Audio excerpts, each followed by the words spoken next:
Hello, hello. Welcome back to Vintage Story. It's been a fun little weekend of things. Time flies when you're having fun.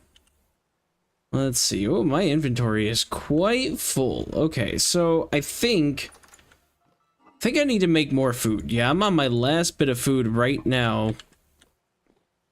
And I did not make anything else. So, looking at the grain that I have available and the cabbage, there's really no reason not to make rice bread. So I guess we should do that. So I guess we'll start with that. We'll do a nice little calm intro here and we'll just make some rice bread.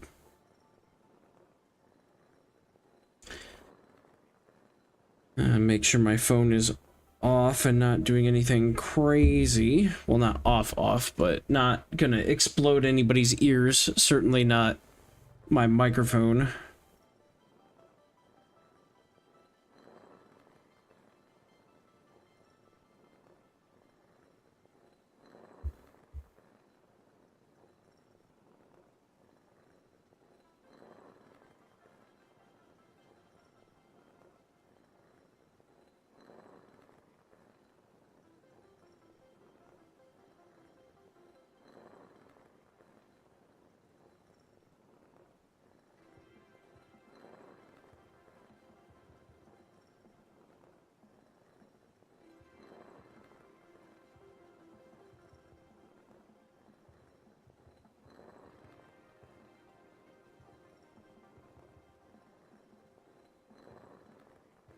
Okay, there. Everything's off now. Just had to make sure that was done. I was waiting for this to grind up. I realized I hadn't checked my phone for, I play Clash of Clans and stuff, and I hadn't checked it yet today. It's already 4 o'clock in the evening for me, so that means it's been unchecked for like a day-ish. Probably checked it sometime really late last night. So probably not quite a day, probably like 18 hours or whatever. A long time. So I wanted to check that real quick, but now it should be good. Also, I think my mom, who's visiting my grandma right now, she's been staying there for the last week or so, and apparently they lost power or something, and now I can't get a hold of her, so we'll just have to wait and see, I guess, if she gets a hold of me. Tried calling her this morning twice. Nothing went through, so... Oh well, what's out there? A boat horn. Well, I'm glad I'm safe in my own little kitchen here. I quite like this little kitchen that I made.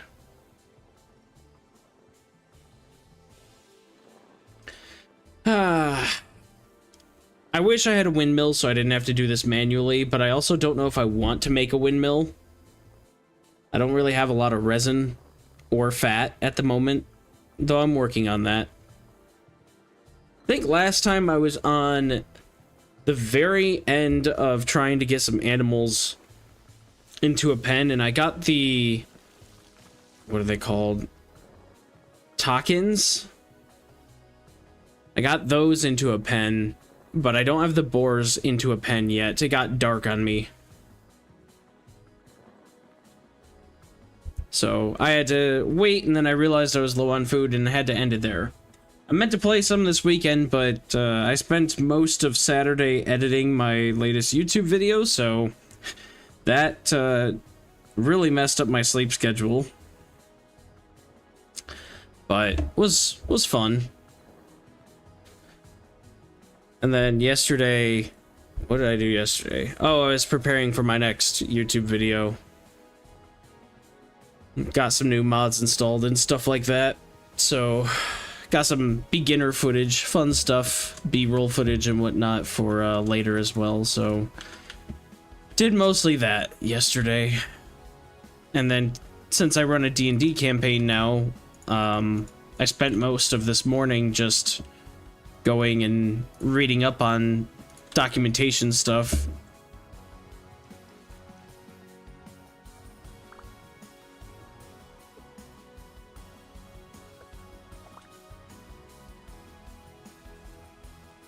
So I've had a busy morning so far.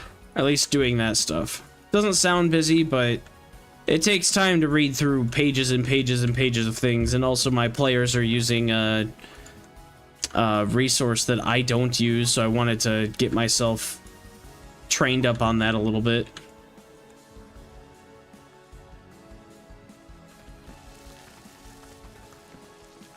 And that should be that. There we go.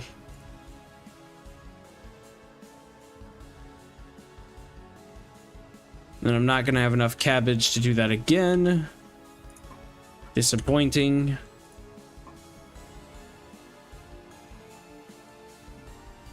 I'm like out of space by a lot. Also need to adjust the music. I don't know why the music is so loud. It's like really loud for all of a sudden. Hell yeah, what's up? I have an appointment tomorrow. Well, good luck on your appointment. Appreciate you stopping by.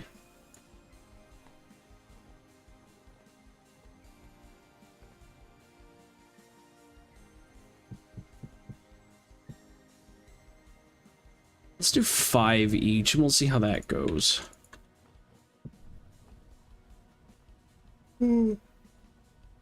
Oh man, I'm a little tired myself. How was your weekend, Helia?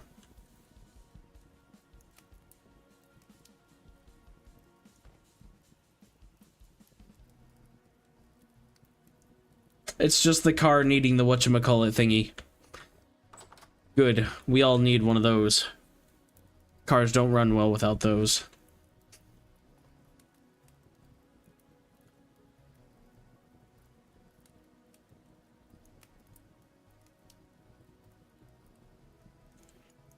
To be honest, I wish I understood cars a little bit more, but I never had space to work on them. And American culture, cars are very important.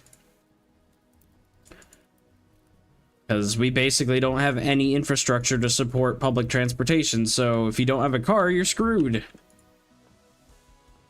And it's always been something I've wanted to mess with and, like, understand how my car works a little bit more and do some self-repair, but I don't have expendable income to do that. That's always been the first issue that I had was, like, my car is my only source of transportation, so if I mess it up, I don't get to go to work. And I can't make money to then fix my car some more, so I never did.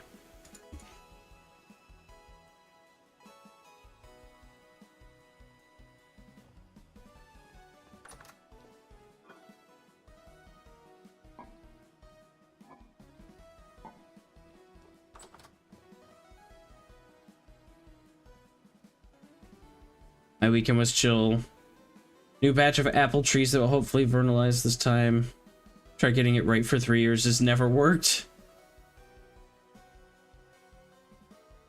You think it's the temperature? You think it's just too cold? Because I guess it could be that, but I don't usually have that problem because I usually plant my fruit trees basically in the same spot I find them, just closer to my house. Ah, you moved somewhere very warm. Gotcha, gotcha.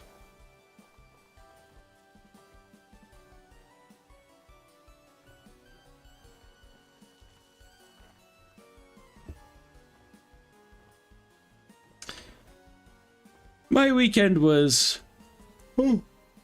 excuse me, somewhat busy. Not too terrible, but I spent all day Saturday editing the YouTube video that I posted. I also spent most of Friday evening doing that too.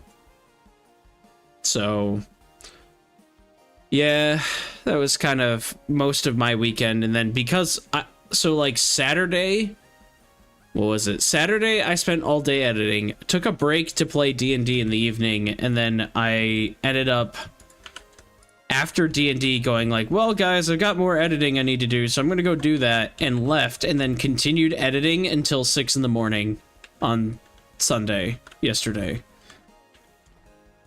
And then went to bed at 6 a.m., woke up at 10 a.m., I had to upload the video, and I had to double check a couple other things and get the thumbnail done and add descriptions and other stuff.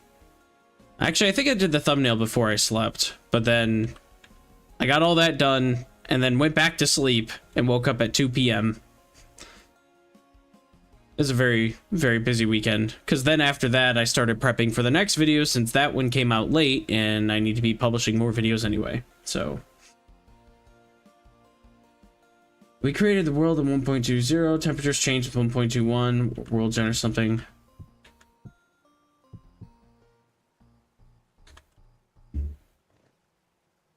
Don't remember. Suddenly our summers are 50 degrees Celsius and winters don't have snow. Wow, that's crazy. That's a big change. Yeah, they must have really changed how it did that then. That's crazy.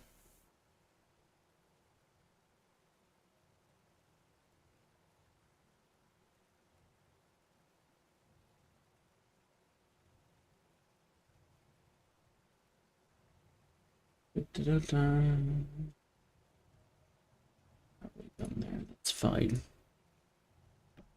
Yeah, that's a big temperature swing. I don't know if I want to live in a warmer region. Like, not having snow for the winter, I guess, is cool, because then you don't have to worry about too much cold and all that other stuff. But, like, I think that really would... I don't know. I think I wouldn't know what to do. It would just be, like, uncomfortably spring or whatever. Like, it would be like... It wouldn't be spring, but it'd be, like, kind of spring. I don't know. I think that would just, like, really mess me up. Because at least now when it's winter, it's, like, solidly winter. There's really nothing I can do.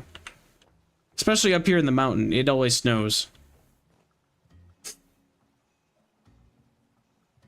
Their first world, we grew attached. But yeah, they changed a lot of world gen stuff.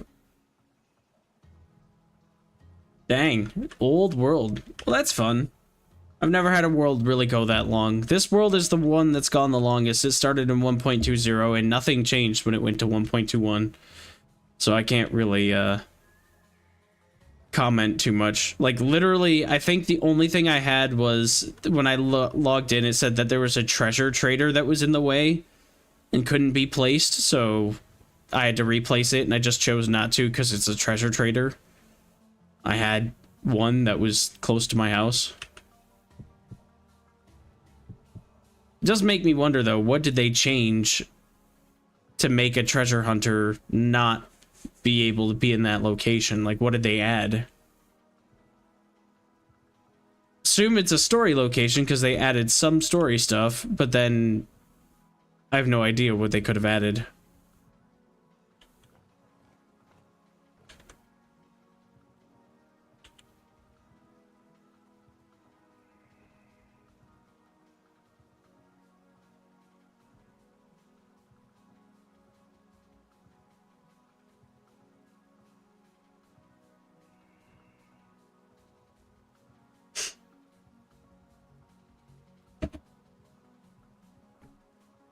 My nose is running. Be right back.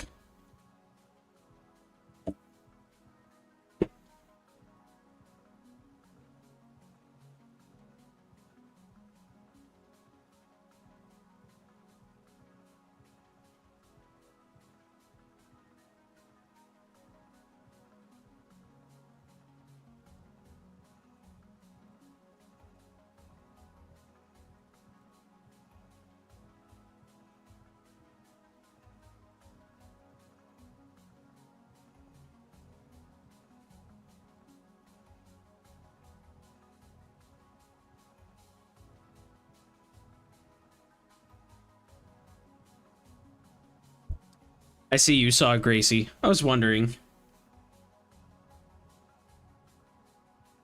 He's back there being cute.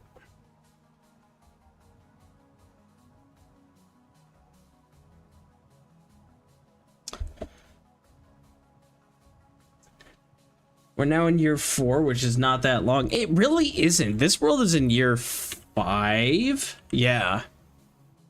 Like, I have played it for, like, multiple hundreds of hours. Like, I think I'm approaching 400 hours now. So, yeah, it's a long time. But also, like,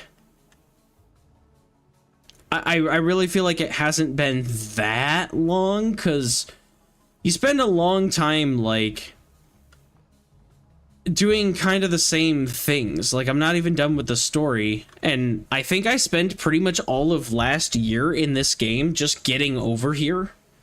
Like, I think I started my superhighway project in the spring, and then it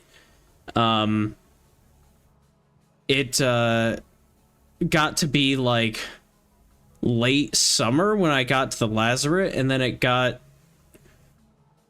Well, actually, no, I think I got here late summer. I don't know. I feel like I spent basically the entire last year just getting over here. Because I remember running around when it was spring.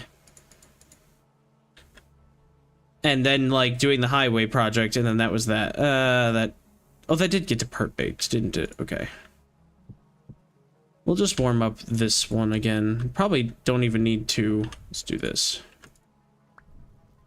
Warm up the one. We don't need to warm up both ovens. There's no point.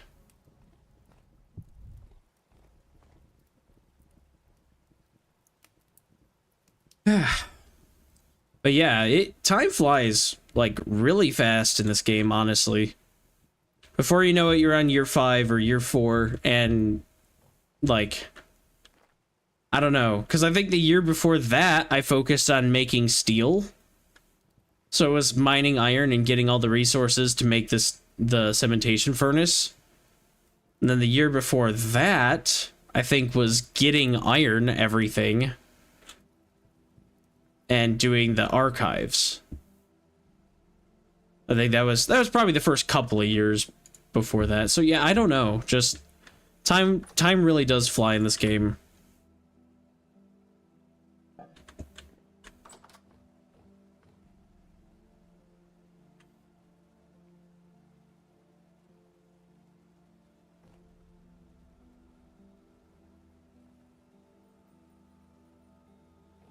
The good thing I noticed about this location where I'm at is that the summers and, well, I guess I should say the summers are long, or the spring starts earlier and the fall starts later. Everything starts a little later. Winter is not as long. So when I was over here, actually, no, I think I started building part of that highway when it was still winter. So I think I got over here around spring. So most of this year for this world so far, or for this year 5, has just been me making stuff in this new location for my house. Gonna miss my Gen 6 sheep. Yeah, I think I have Gen 4 or 5 at my house, but I did find out that with baby animals, apparently Gen 5, you can just pick them up with the container. So now that I know that, in the future, when I play the game, I'm just going to breed everything up to Gen 5. And I have chickens over there. If I really want chickens, I'll bring them over here too. And I'm thinking, because Gen 10 chickens are nice because they don't run away. So I'm definitely thinking I'll go grab those if I want to migrate things over here. Do I have a pan? Yes, I do. I think we're gonna pan for a bit and get some of this gravel out of the way. It's 1 in the morning. Do I want to sleep a bit? Maybe I'll sleep a bit. Can use up some of my daylight time. It's not gonna matter too much. Sleep through a lot of the winter. Currently trying a grate style sorting system to get the chicken generation sorted. Yeah, mine, I didn't put that much work into, so I was just like, yeah, okay. Oh, there's a shiver in here. Hello. It's dark. How about no? You can stay over there. Yeah, mine, I totally didn't get sorted really at all. I just kind of ran around and looked at the generations and then cleaved the ones I didn't want.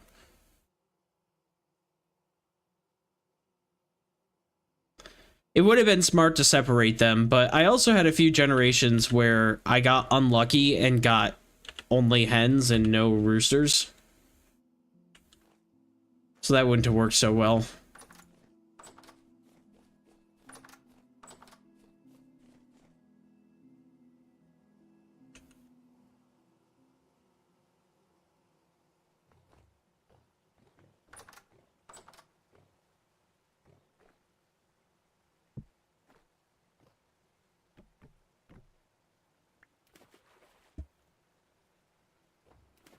All right, and now the great panning. Man, I've got so much gravel.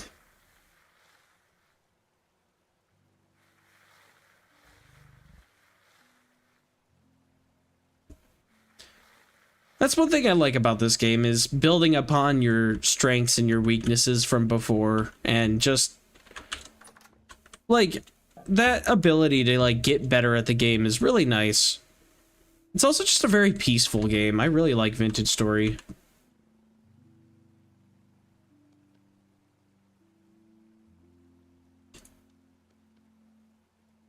I guess we could put those back in here.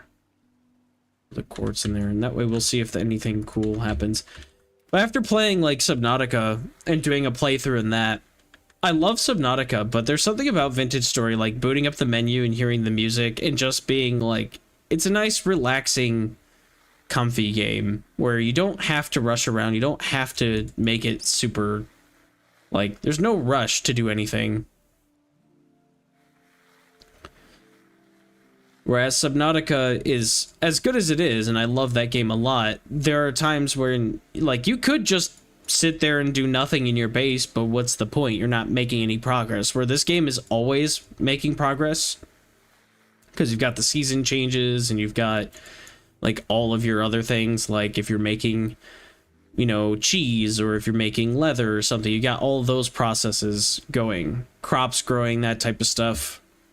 So it's a very relaxing game, because if I wanted to, I could just, like, sit in my house and look at the handbook for, like, hours on end and just read handbook entries if I wanted to.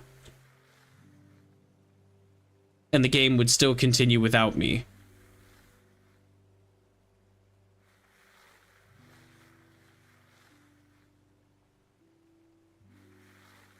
Almost feels nostalgic. Subnautica strains my brain in a different way. Kinda, yeah. Well, Subnautica's all about, like, discovery. You know, it's like going out and figuring out what happened in the world. Vintage Story doesn't care if you do or don't. Like, you're kind of supposed to, but you don't have to. There is no rush for any of it. There really is, even though there is a story and there is, like, beating the game, there's no, like, I don't know. There's no pressure to beat it. You could go beat the game at year 30 if you wanted to.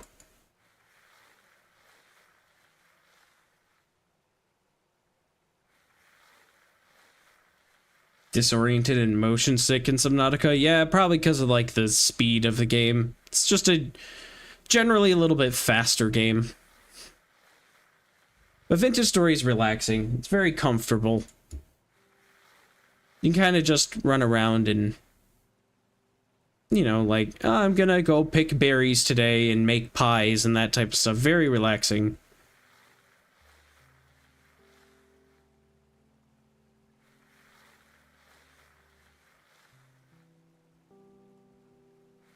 The underwater part of Subnautica too, yeah, I mean, it's in the name, so that could do it too. I like the underwater aspect. That's my favorite thing about Subnautica, is the fact that you're underwater basically at all times. Because it's a completely different world. You can get away with it being an alien world and, like, you feel vulnerable in that world, but not necessarily in a bad way. Like, yeah, there are things that'll come get you and eat you, but it's not hostile for the sake of being hostile. It's hostile in a predatory way, like, hey, it's an animal. It's just protecting itself or whatever, you know, that type of stuff. just like different, because this game animals are just like, oh look, human character, I'm gonna go eat them now. Where Subnautica is like, you never really have to interact with any of the dangerous creatures, or not the super dangerous ones. The mildly dangerous ones are more of just an inconvenience.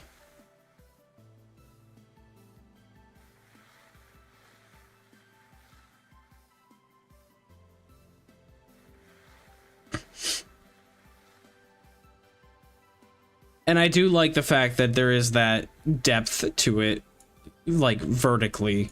The 3-dimension aspect is very nice to be like, I am 1,700 meters down. So, I've got some footage, although I should have probably, like, got myself looking a little better, because I still had, like, pajamas on and stuff when I was doing this yesterday, because my sleep schedule is all messed up. But I've been playing in Subnautica the Return of the Ancients mod, which brings back the biggest Leviathan in the lore, called the Gargantuan. And I was playing some of that, and I was so scared. I was so scared. Because in order to, like, they've got an adult model, juvenile models, and a baby model. And the juveniles are big, but they're, like, you know, reasonable. You can see them. The Gargantuan adult is so big that you can't see the whole thing. It doesn't basically render in the whole thing. And you only see it in the void. And so, for that, you're like, really just at the mercy of listening to it, and it's got a terrifying sound, and it's very scary. Very scary. And I was, like, playing it with my friends. Well, not with my friends, but they were in a Discord call with me yesterday. And, like, I was like, I'm taking my headphones off. I can't handle this. I have to, like, actually take them off. I can't listen to this. I wasn't, like, so scared visually, but it's the combination of everything. It just really triggered something in my body.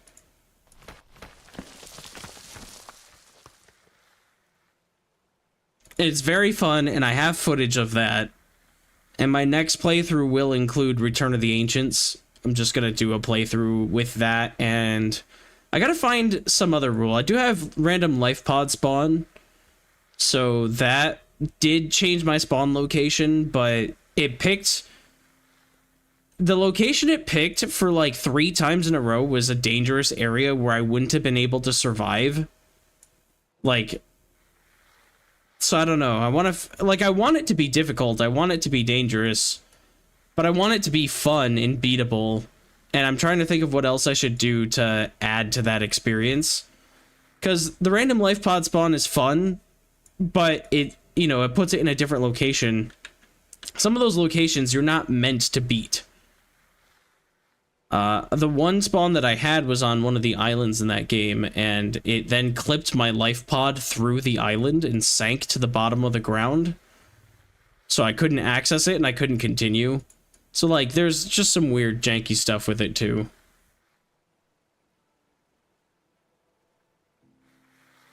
I don't like where my base is because of the monstery sounds. Those guys, admittedly, are... Seriously, they're more bark than bite. You did actually take one out last you played, so... Like, you know they're not too tough, but they are scary looking and they are very loud. They actually used to be even more obnoxiously loud than they are in this version of the game. But they did tone it back a little bit. When I played the early access...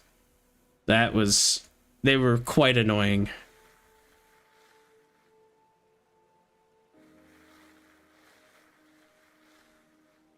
They should stop barking.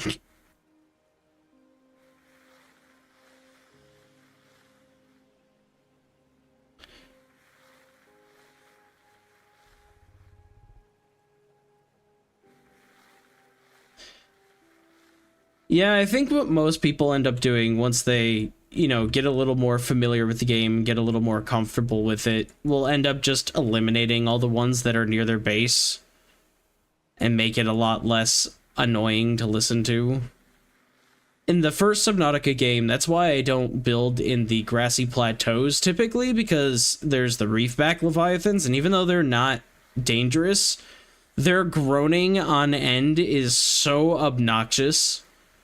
Like, if you just have a base and you just listen to them groan all the time, it's like, okay.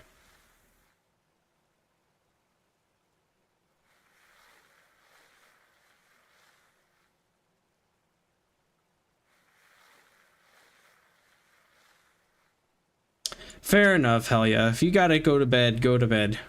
Rest, relax. I will try to catch your stream tomorrow, assuming nothing crazy's happening in my own life. I was mentioning it at the beginning of my stream. My mom called me like super late last night, was like, yeah, we lost power here and there's like been some updates I should tell you about, so give me a call. But it was at 11:30, so I was like, I'm not calling you right now. So I tried calling this morning and she didn't answer. It went straight to voicemail, so I'm assuming they're still out of power, maybe. I'm not sure.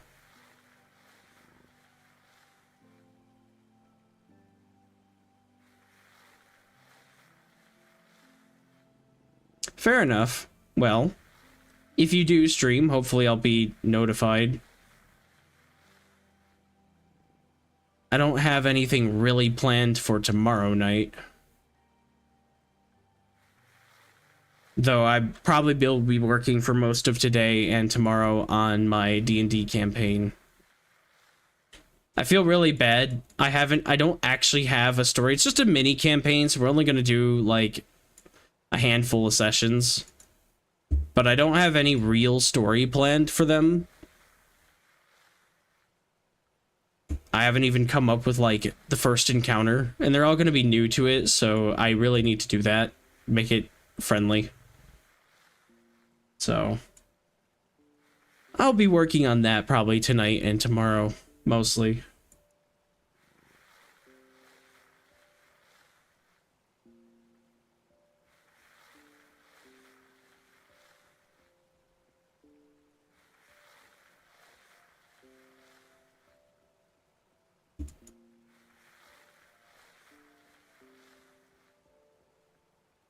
I do not feel bad about panning the entire day away here. I've got all these extra gravel blocks and could probably use the random resources anyway.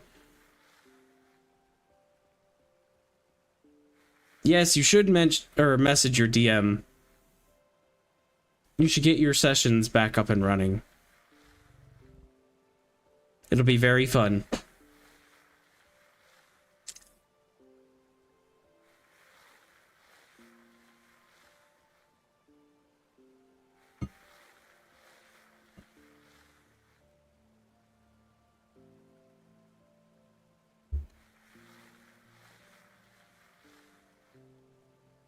I'll do it once April starts. That's like 2 days away.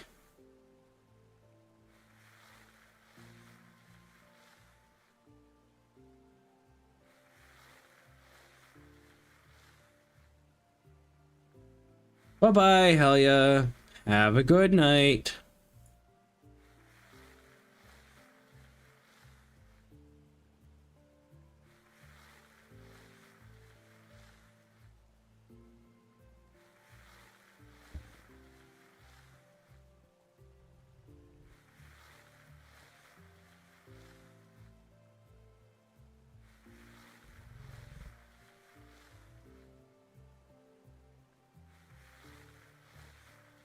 Bye-bye. Thank you. You too.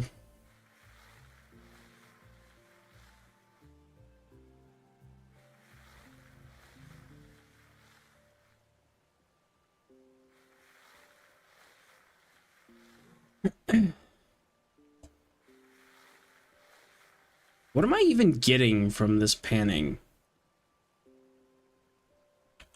Apparently not much for copper. I'm only doing this to clear out some inventory because I got all this gravel around me. There's no point in keeping it right now. And I'm sort of killing time for winter.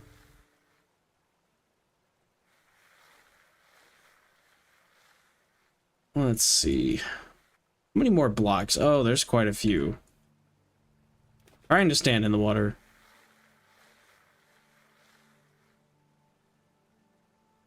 I think I'll pan this block and then take a break from panning because I've just gone through like several stacks. Or not stacks, but several blocks. I guess if I get a whole 20 copper out of it though, that would be nice. We'll see if I do though. Probably not.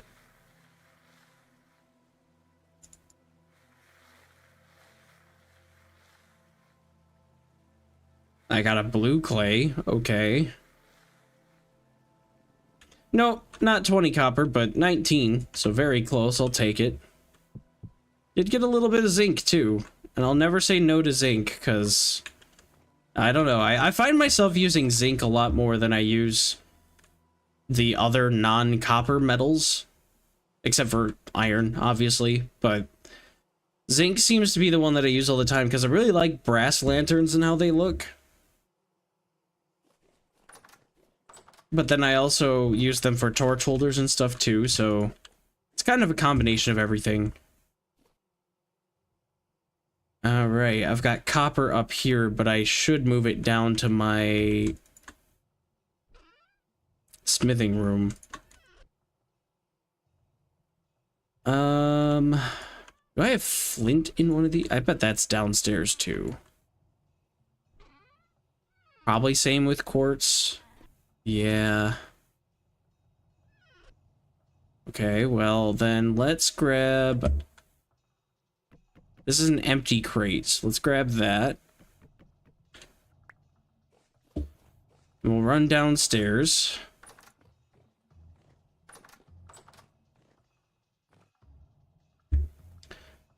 Firewood. I don't know. I guess that can be copper, maybe. I'll figure it out. So let's see. The basalt is fine. Did I didn't bring the flint down here? Really?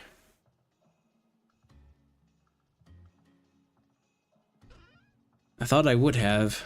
Guess not. Well, this flint can go in there. I did bring the clear quartz, but not the normal quartz. And then the zinc, that can go in there too.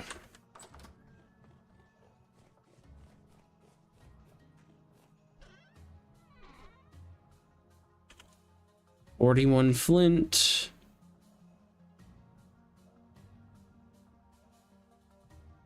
Should probably take the brown coal. Should also probably take the cooking pot. Because I'll turn that into the one that gets coated in junk. And then... what do we got? Red clay. Basalt is gonna go in here and probably stay here. Yeah, we'll take the copper.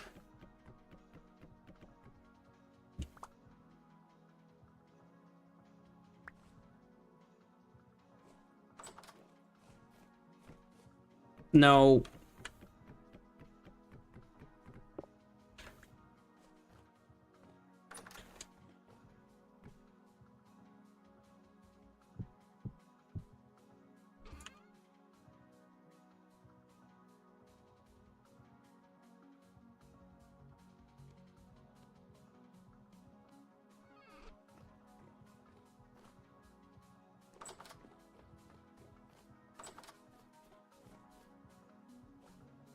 I really need to make candles. I just don't think my bees are gonna produce. Hello, 3 Bowtorn. Ow. Who told you could smack me?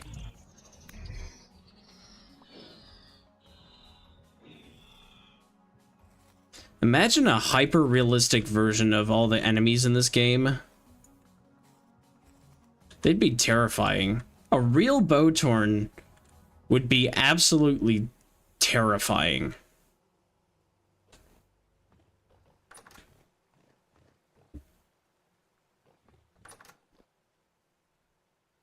Alright, let's eat some of the pie and grab I don't know, 2 more pies. I need to grab that too. That was in my inventory before.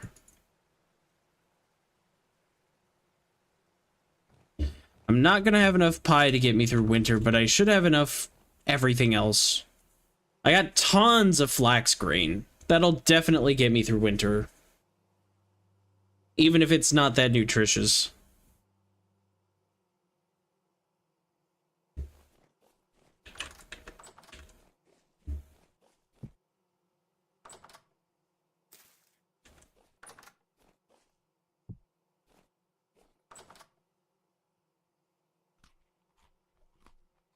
Okay, good. We successfully wasted a winter day doing only panning.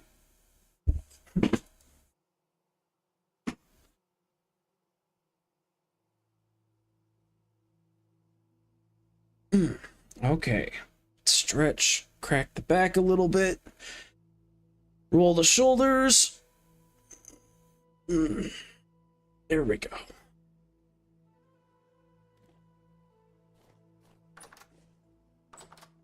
Excuse me. Huh.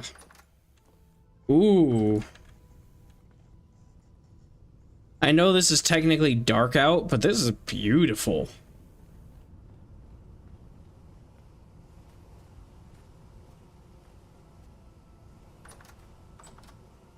Hello, my bees.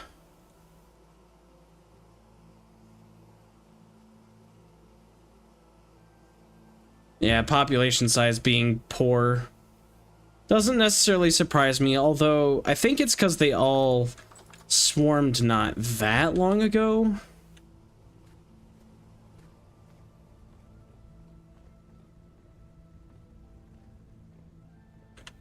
Oh, I needed that rope.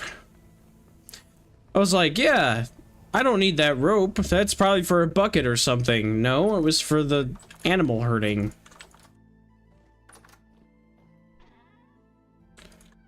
I need that. I need to guide the boar and the sow into the pen that I made.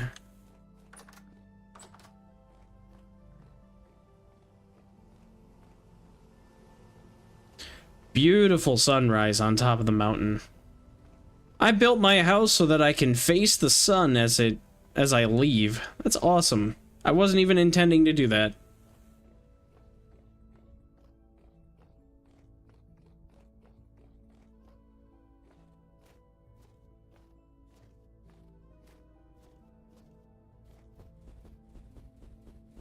I guess since all of this grass is exposed, I should probably harvest it now while I can before it gets snowed over again.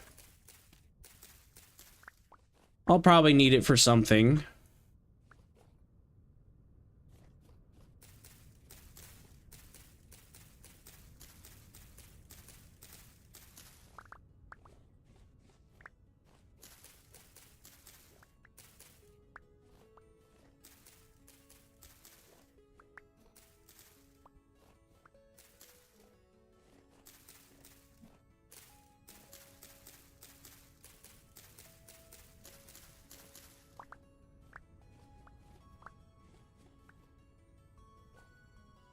They should add a thing in the future where you can reseed the dirt with grass somehow. Just something like really basic, like, hey, grass has a chance of dropping grass seeds.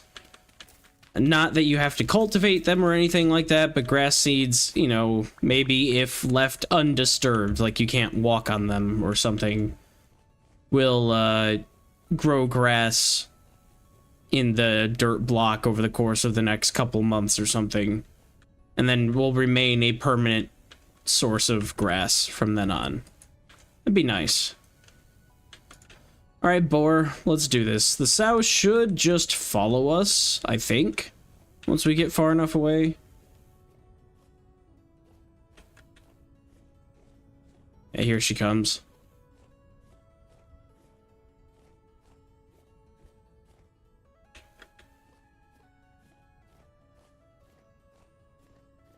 I'll switch into third person for this, just to make sure that everybody is still here.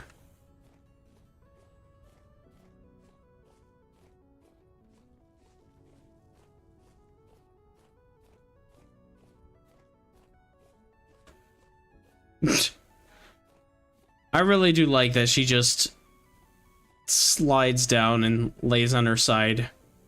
Immediately gets lethargic.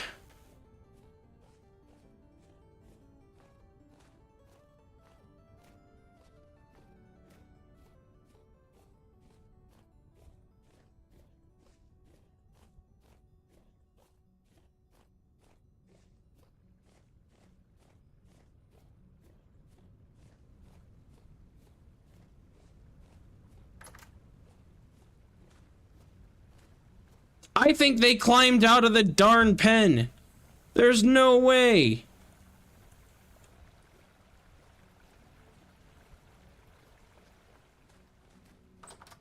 No wonder I heard them. They did. They climbed this. No. After I spent all that time trapping them.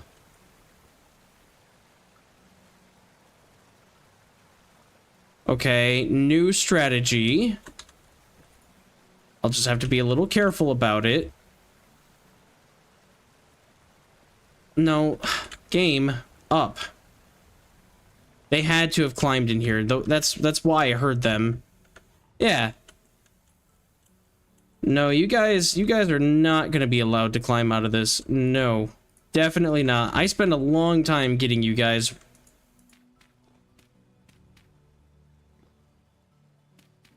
We're not doing this.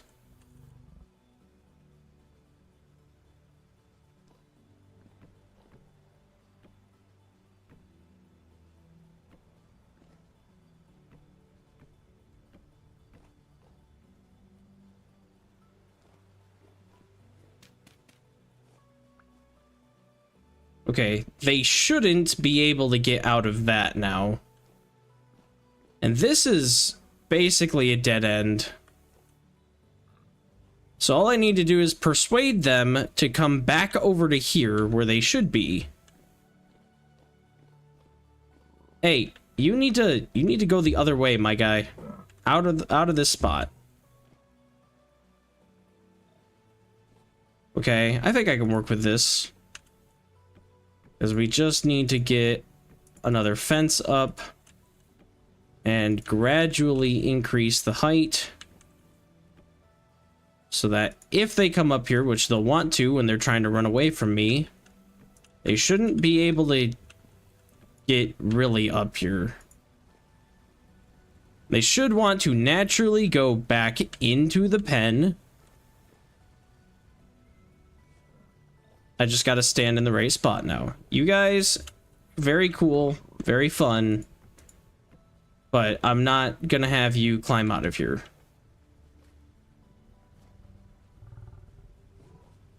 No, where do you think you're going?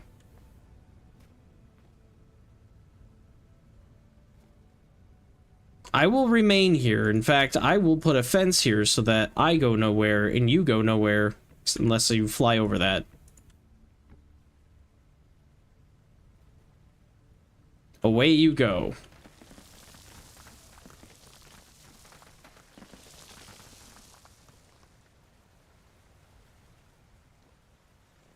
And I don't believe they could have climbed up out of here, so they must have run back into the pen.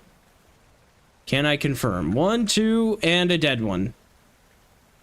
Okay, as long as the dead one is not, you know, actually a breeder, I'll be fine.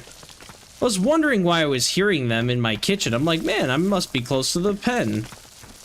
I guess I kinda am, but not really. Stupid whatever you are, go away. There. That will never happen again now. Unfortunately, it had to happen once. Oh! It didn't die, I don't think. I think it just laid down. Yeah! Yeah, okay. Woo! Alright, I managed to save them. Good. Now I just need to manage to go get my things again. That was annoying.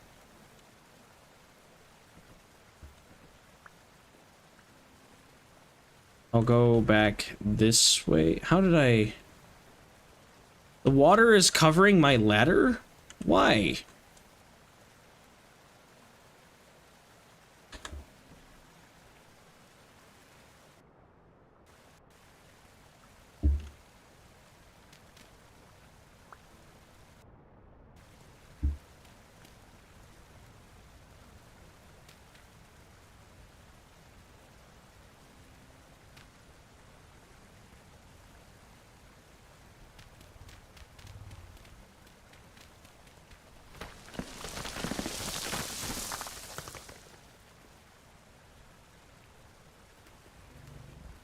Is it possible for me to swim just a little bit, game? Just a bit, thank you. That's all I want. Because I don't really care what happens to this land over here.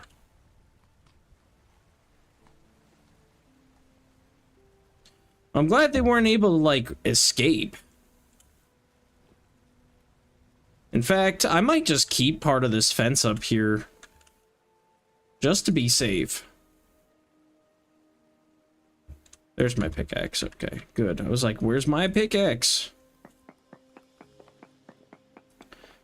Yeah, if I leave this here, that should prevent anything else, I guess, unless it's...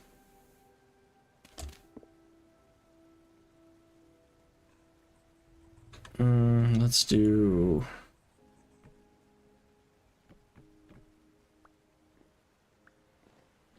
This just looks ugly now, but that's okay.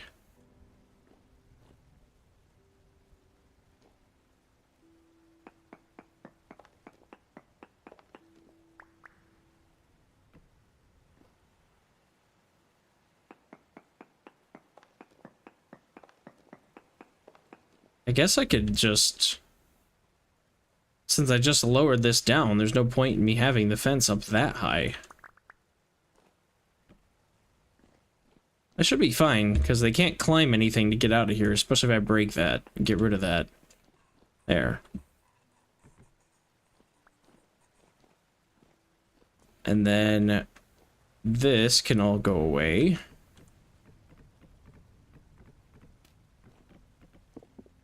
I hate killing my axe durability for this. I wish it wasn't so hard to break your fences with your fists. They should add a system where you can just pick up, like, man-made objects without having to cut them down with an axe. It feels like a huge waste of tool durability. Because if I punch them with my hands, I'll be here all day. More so than I already am, because days are not very long in the winter.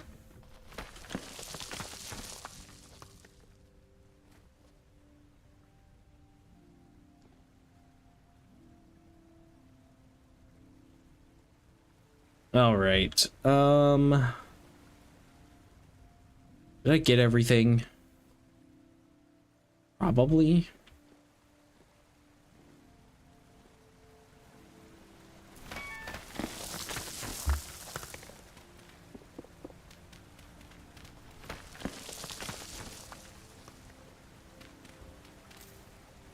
I guess last thing, it probably can't really hurt to have something like this where stuff can still get in but can't leave once it gets in. I don't know if they'll be able to walk over this. Most things can't, I don't think, but I'm still gonna leave it there. So in the happenstance that something just ends up falling in here, it will be part of my pen of animals now. Like this drifter.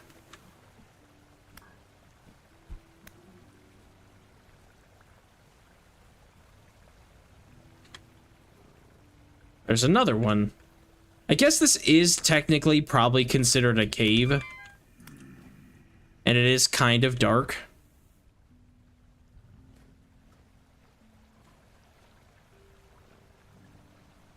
But we're fixing the cave-like part of this. And nothing should be able to climb up any higher. That should be too high. I like the idea of this being a... maybe not just one giant pen, but I do like the rising structure to it.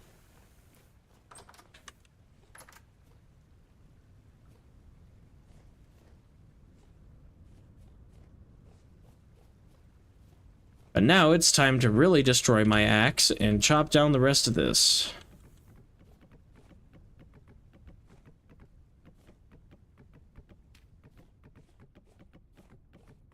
Chop, chop, chop, chop, chop, chop, chop.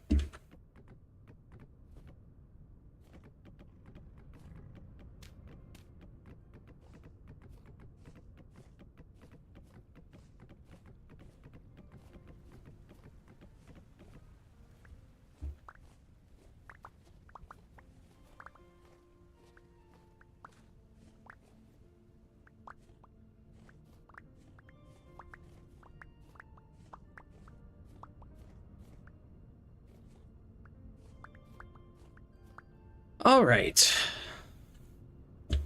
Cool.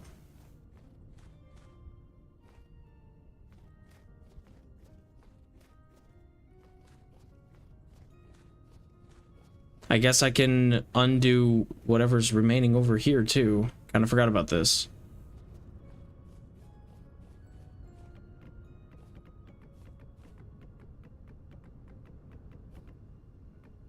Oh, there's a trough over here, right? I should probably take that over there too.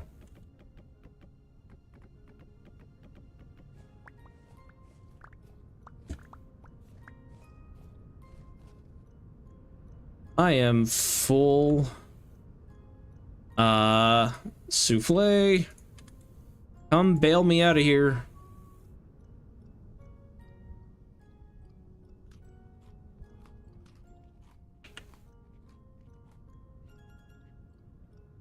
Yeah, the temp down here is only -6. I guess it is a little bit more towards the evening, but that's really not bad. Up there is -20.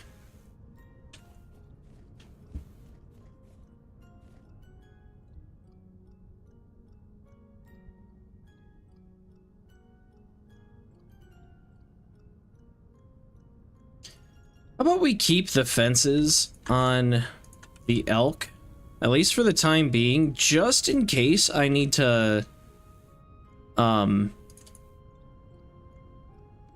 need to have them for something. Like maybe I find, I don't know, wild rabbits or something that I want to keep.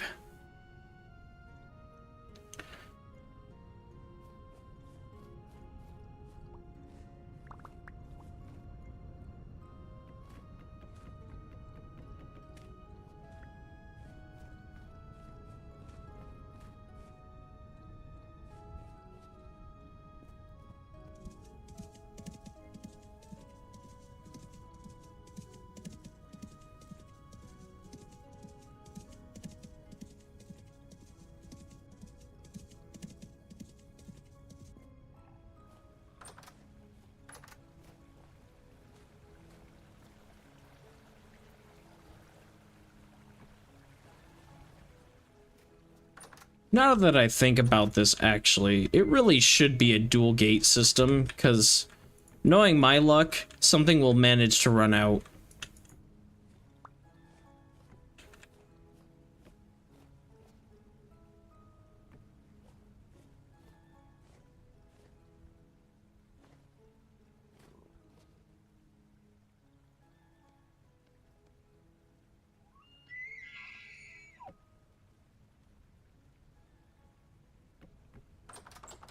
There.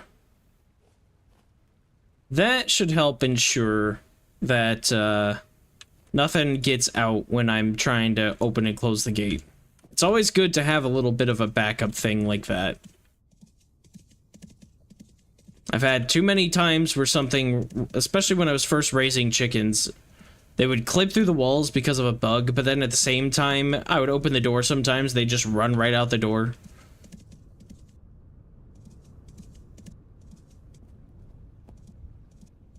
Okay, it is very solidly wintertime, so this now means that we have to not only make whatever upgrades we're going to make to the house, which will probably be soon-ish.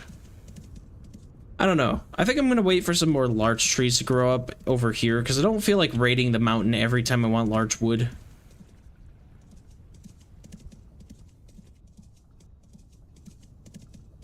I've got one large tree left, so maybe I can get that real quick. But I know that there's iron not too terribly far away. I don't remember exactly now because it's been a bit, but I know that I got a reading for iron not that far away. Vintage Story without a map feels like Vatican without the Pope to me. Marking things on the map is part of the whole ritual. Still interesting, though. It's definitely a very interesting challenge, I'll tell you that much. It is a very, very fun run. Honestly, I kind of prefer not having the map. But I wouldn't do a no map run if you're going to do the story. But no map, I guess in a perfect world, I would love to have no map, but with, like, death beacons, so if you die, you know, you can kind of like see visually on your HUD like where you're supposed to go. That'd probably be like the best thing in my opinion, kind of like the way they do it in a Souls game. Because not having a map, it just, like, while they do have all the prospecting information and everything, there's something about, like, having to make roads or, like, travel by landmarks that just feels so... I don't know. It's super rewarding when you do it that way. But I get what you're saying for sure. Hey, Demon, what's up?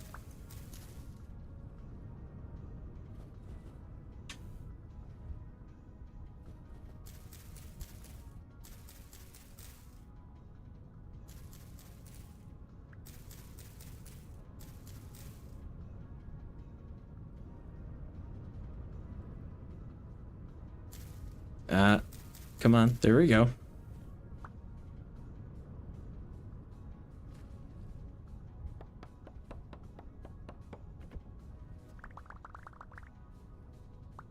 Louisville Arcade Expo. Ooh, that sounds fun. I don't know anything about that, but that sounds really cool.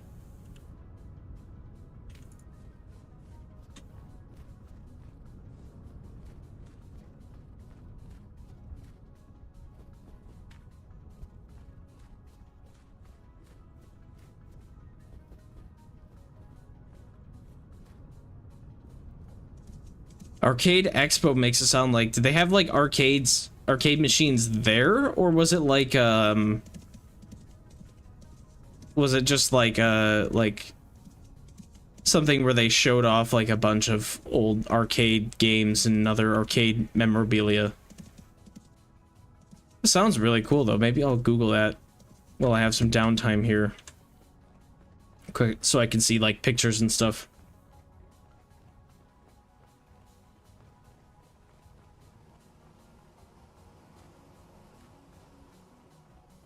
I've not been following the stream. Crazy that I have the elk set up.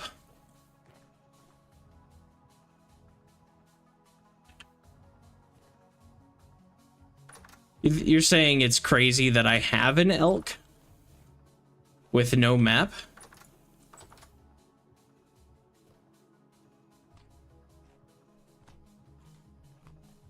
Tons of arcade machines, pinball machines, and free play. Got some PS2 games and vinyl records. Played Halo 3 in the LAN room against a Piccolo cosplayer. Oh man, very fun. Very fun. That sounds like a good time.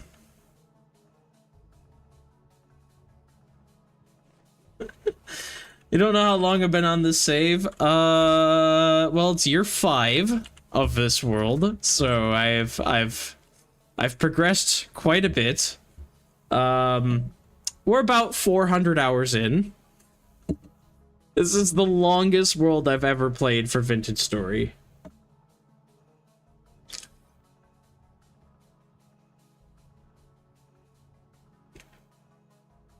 It's very fun. I actually highly recommend that you try a playthrough with no map. It can be difficult, but you make landmarks, or you just find landmarks to help you guide yourself. I also have 1,000 block respawn radius, so when I first started and was dying a lot, I would lose where I was living.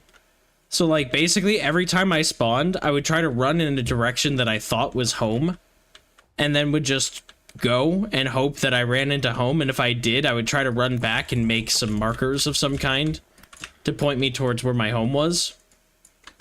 I also built my home on top of a mountain, that way I could find, like, as long as I saw the mountain, I knew where I was coming from, but the area I was in was also a very forested area. So, sometimes when you approach it from the wrong angle, it was, like, really difficult to be like, am I heading towards my mountain? Is this my mountain? It's very fun, though. No map makes the progression slower, in my opinion. Yes, absolutely. 100%.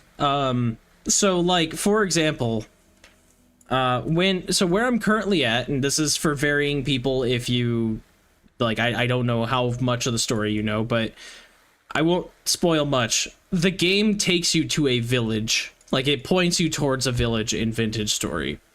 That village is supposed to be, like, roughly 30,000 blocks away from your starting spawn. Like, it's anywhere from 20 to 30,000, depending on where you spawn, where you set up your home, and all that other stuff. And I don't know where my spawn is exactly because I don't have a map, and I have the 1,000 block respawn radius. I don't know if I'm near the center of it or whatever, but for me, it took me about, I think it was about 7,000 blocks to get to the first story location, which then got me to the elk. And then they told me to go 12,000 blocks to the east to get to the second story location, which then when I went there gave me another map that told me to go another 13,000 blocks more. I think it ended up being like northeast to get to the village. And so it's definitely slower because you're going off of how many blocks you have to travel, because that's how the game gives it to you. Normally when you interact with the story stuff, you get like a map marker with an approximate location. And this, it just gives you an exact location, but by blocks. So it will say it's 12 or 13,000 blocks away. You have to manually go there. And keep in mind, if you don't know where you're going, then you have to, you get lost and you lose everything. You'll starve to death or whatever. You lose your home, you lose all your progress. So when you're traveling, you travel basically in like 1 to 200 block little dashes across the map, and you'll have to find or make a landmark of some kind that you'll be able to see from a distance away to help you get back home. If you don't do that, then you're relying on the only thing that the game gives you, which is coordinates based off of a map. So like what I did is, for my first bit, when I was going from my house to the second story location, I was using landmarks, and I built like a road. I built like a super highway to take me from my house to the second story location. But then from story location 2 to story location 3, the village, I used the map to take me there because I have a map that takes me to story location 2. So I can then just use the coordinates. Basically, I can go backwards. So I can go from my house on the road to the story location 2, then from 2 to 3 using a map. And when I want to go back, go from 3 to 2 and then take the road back to home. It's a very, very, very long process. I spent a good, probably close to a month of streaming of me just making this highway to get from one location to another, because you won't have a map that points back to your house unless you build your house near the first story location. So it definitely takes up a lot of time, but in my opinion, it's worth it because there's something so freeing about exploring that way, personally. You just, like, making, like, you would never build a road in the base game normally. You don't have a reason to. But you do now, because you can't tell where you're going otherwise. And so, like, you get a lot of use out of, like, signs and stuff like that, too, because of that. So, yeah, I mean, I highly recommend that you guys give it a shot sometime. You may not have to do the story like I'm doing. You may not do wilderness survival settings or big respawns, but I'd give it a shot.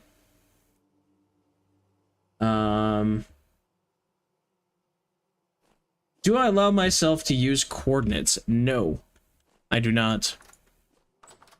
I have no way of telling exactly where I'm at any point. That's not to say I haven't cheated a couple of times in this world. I have, because, like, one time, for example, I was traveling from story location 2 to here, and I was about 1,500 blocks away and died, and had no idea where I was. And I did cheat in a couple things. And yeah, cheating is cheating and whatever. So I can't say I did it completely legit, but I was very upset because I had a combination of things. I fell down a pit. It was nighttime. There was a heavy temporal storm. And I was super close to my home when it all happened. And the only reason why I got hit with the temporal storm was because the game wouldn't trap the pigs I was trying to carry from my first house to this place that I'm at now. It kept failing. It failed 5 times in a row before it finally trapped them and let me take them with me. Because I had to let them out, otherwise they would die. So I let them out and the game wouldn't retrap them. If that didn't take seriously like an entire day, I would have missed the temporal storm and I wouldn't have been rushing home so fast. I could have taken my time trying to get out of the pit I ended up getting trapped in instead of trying to rush up it, scared, because it was a heavy storm. So things were spawning behind me that were gonna like two-shot me. So it was just a bad combination of things. And whenever something like that happens, I allow myself to cheat back some of my stuff. Because it's just unfortunate. Like, that's a combination of things that shouldn't happen, but did. So in my opinion, I just kind of go, that was a little unfair. And give it back. But that's only happened twice now in 400 hours of gameplay. So other than that, it's been very legitimate, and I usually keep the progress that way. So it's just one of those things where, like, I'm okay with some randomness. Like, if I let's say I fall down my mountain here and I die, and I didn't set my respawn point would be all the way back at my original house. And while that would suck, I have a whole base there, and the things that I would lose would be like dirt blocks, copper spears, some steel tools, a lantern, my backpacks, but none of that is stuff that I couldn't recover at my other base. Oh, hello. There's a shiver in here. None of that is stuff that I wouldn't be able to recover, and I know where I died. So it would be a matter of me trying to figure out how to get back here with some of the stuff that I have. I wouldn't care if I just died and knew where I was. It's the fact that I died, didn't know where I was, there was a heavy temporal storm, and it was nighttime. So, like, there was no way for me to, like, triangulate where all of that happened. At least if I would have died and it was daytime, I could have, like, oh, that mountain over there, I saw that on my way home, because I would have spawned here and been close to where I was, since I died near here. But since it was nighttime, I just had zero idea, and I was like, no. I'm not losing literally everything because of really terrible RNG.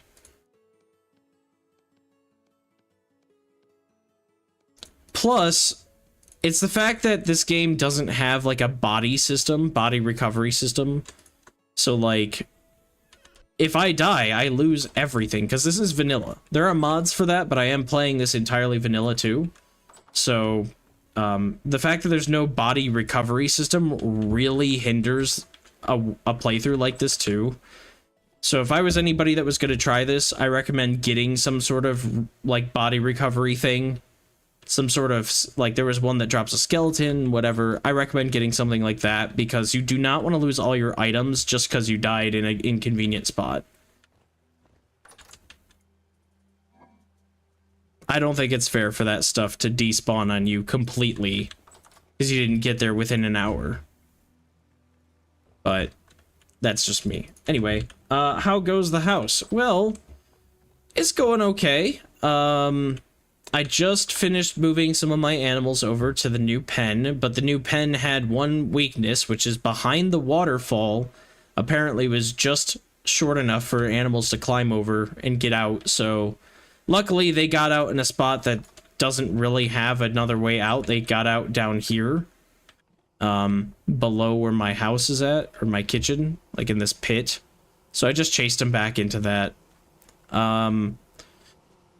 The bees are not giving me any sort of honey. I think it's too cold for them at this point, because all they say is populated, but they don't say harvestable, and I don't know if they will because I think it's too cold. So my house will remain dark, but I think we need to go on a journey to go get my rope, or not get my rope ladders, but go get iron. So I have to go get my rope ladders for that, because I have a decent hit for iron in, I think, an area not too far away. I just have to remember exactly where that was at, but I think it was just, well, I guess this would be west, if this is east-ish. I could also make a sign Maybe I should make a sign. That will give me exactly, like, perfect cardinal directions. That's another thing. When you guys play with no map, I don't have any charcoal on me. Dang, I'll have to go grab that. If you play with no map, there are mechanics in the game to help you determine which direction you're going. So if you're good at navigating with your cardinal directions, you actually have a really good chance of being able to navigate where you need to go. I don't think I have any charcoal. Oh, I do have charcoal up here. Grab that. Like, for example, the game is pretty accurate with how the sun rises and sets. So, like, in the winter, I do think the sun actually moves its position a little bit, but I think that's basically east. So that would make this location west, and, you know, you would north and south accordingly. You know, you can use that to your advantage as you're traveling. It's not like the game is super unforgiving. Especially if you use a signpost. So we'll do 2 sticks and a board. We'll make a signpost. And then on the signpost, we can just put whatever directions we want. So we can come up here and we can interact. And we can say north. We'll do north, northeast, east, southeast, south, southwest, west, northwest. Save. And look at that. We have a signpost with our directions. Now, I don't need to have every single one. I can get rid of that. I can get rid of the not quite cardinal directions. But yeah, see, east is that way, west is that way. So I was right. So now I know that about this way, which was west of my house, I believe I have an iron reading. And I don't have my prospecting pick on me, do I? I have to go get that real quick.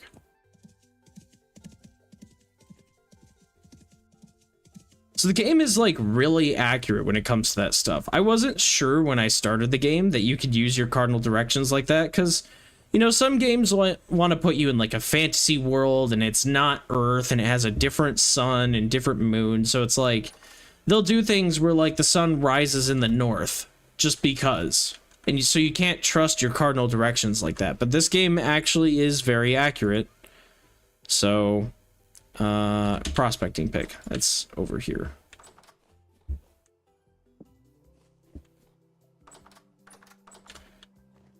So it's little things like that that you find out because you need to. Like, I don't think I ever would have made a signpost. And then I made it for a road system, I think it was. Back at my other base, I was like, oh, like, this direction is, I think it was the Royal Archives. And so it was like, let me make a signpost. Well, actually, I made a sign and a signpost. I was like, what's the difference? So I made the signpost, and suddenly it told me, like, oh, yeah, like, what do you want going north? I'm like, oh, north, then. So whatever I put... And then I put some coordinates there, and then it told me everything. I was like, oh, okay. So, like, that's how it works. Cool. And so then, now I know which way is north. I never really would have done the signpost thing. If I had a map, I would have just gone. I also wouldn't have bothered to look at the sun and been like, is that east? I would have just been like, go where the map tells me to go. It's that type of stuff where I recommend, like... I really do recommend people give the no map world a shot, because you just learn so much about your world and the game just by doing that. You don't have to play for very long. Maybe you do even a, like, creative world like that or something, but I don't know. I think it's kind of fun. You start looking at your world a lot more using landmarks like tower with flowing water and spiky mountain instead of you know, this other stuff. That must have been a peat fire. I believe it was somewhere around these mountains. I don't think it was this one, but I'm gonna check this one since I'm over here.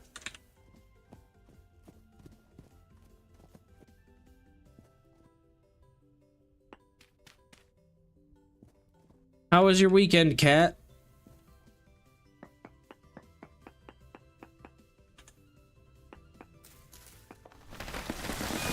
Ow, ow, ow, ow, ow. I expected that to happen, I just didn't expect to not be able to move. I thought I was gonna hit and run that like I'm about to do here. But the game said no.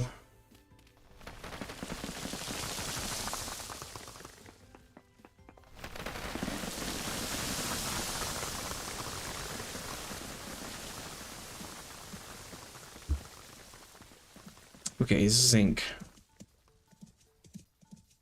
Then it must have been more over this way.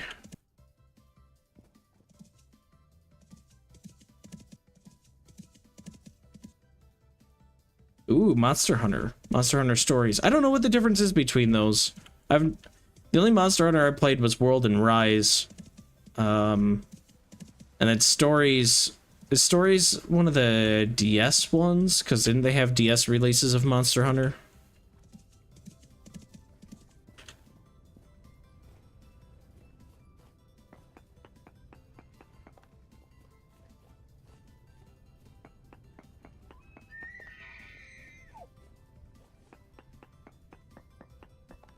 Turn-based creature capture spin-off series. Okay. Creature capture, so like Pokemon-esque. I'm assuming. That actually sounds kind of cool. I couldn't get into normal Monster Hunter. World and Rise, I don't know, the combat just wasn't for me. I know a lot of people like Monster Hunter. And they really like the combat because it's like, no, it's slow, it's deliberate, and like once you learn it, it feels good. But even after I learned it, I'm like, this doesn't feel good though. I don't like being locked into my animations when I'm fighting monsters. So I ultimately came to the conclusion it wasn't for me, especially because there was a lot of stuff too where it was like, you know, you grind this monster to get the materials and parts so that you can make the cool gear, and then you go hunt another monster, you do the same thing, and then they're like, and suddenly master rank, where you get to go do it all over again on the same monster, but he's blue this time. And that's where I was like, nah, I'm good. Like, anytime a game is like this but blue, I'm like really not into it anymore at that point, because I'm like, okay, you ran out of content. They'll often put that stuff in between the cool stuff, because I know later Monster Hunter, like, DLCs will add completely new creatures you've never seen before.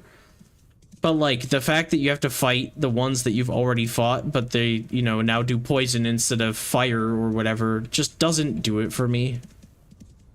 Personally.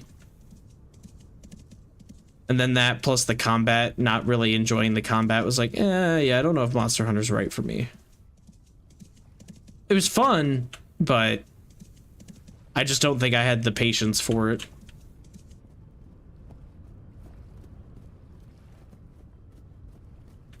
I main dual blade, so I don't have to deal with the animation locks. That's what I ran too. And all my friends were like, oh, well, you know, this monster is going to be hard to fight melee, so maybe you want to switch to one of the longer range weapons, or like, you know, an actual ranged weapon. I'm like, no, I want to use dual blades. They're like, oh, don't you want to switch it up? No, I want to use dual blades. Like, that was... I like the fast-paced, get in and out of combat, you know, fast attack animations, slice and dice. I like that style of fighting in a game. They are the type of people... Oh, there's copper right there. Interesting. I should probably harvest that. No, shouldn't I? 0 traces of ore, so that's definitely surface copper that is, well, the surface bits must be way up there. Okay.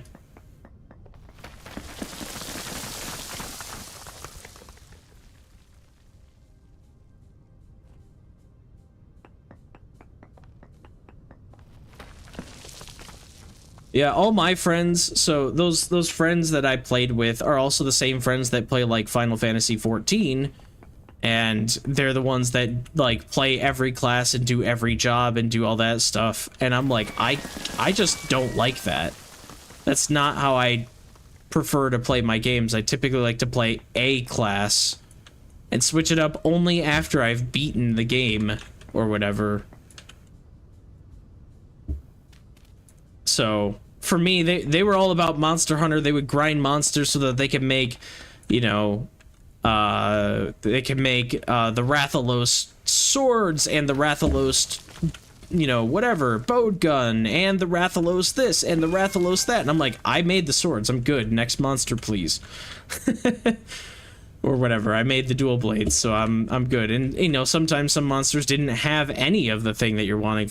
So, like, maybe Rathalos doesn't have dual blades. I don't actually know what he does and doesn't have. And so it's like, they'd want to grind the monster, and I'm like, I don't want any of the parts for this. There's nothing I want from this creature.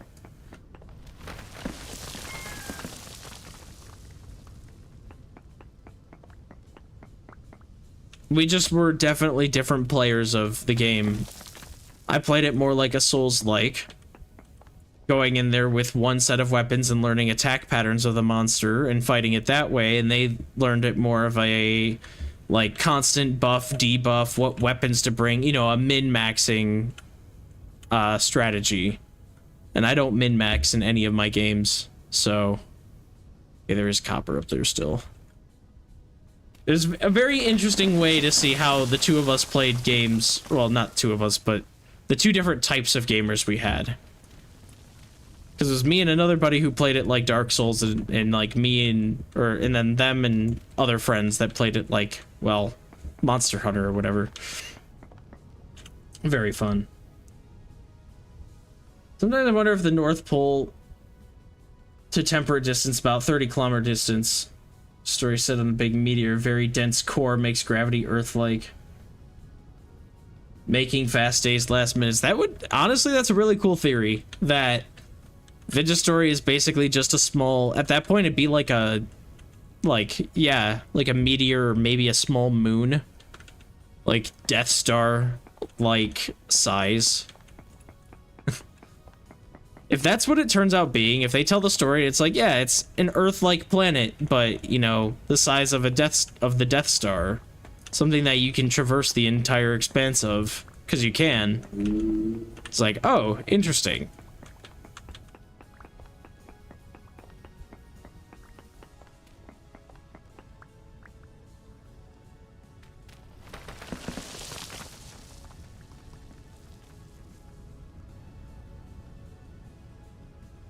Same, I prefer sticking with one or maybe two class weapons as well. Optimal playstyle nonsense isn't for me. I play Monster Hunter solo. I did too for the most part. Though, so I can go at whatever pace works. Yeah, that's ultimately what ended up happening for me, is my friends were like, hey, you want to play Monster Hunter? And then we go do whatever. And I just wouldn't have as much fun because I didn't care about the whole min-maxing thing. I think I got all the copper. And so, because I didn't care about that, you know, they were like, oh, but it's so rewarding because you get the pieces too from carving the monster yourself. And I'm like, I don't want these pieces for anything. There's no weapon that I want from this, or no armor that I want from this. Souffle, where did you run off to? Get back here.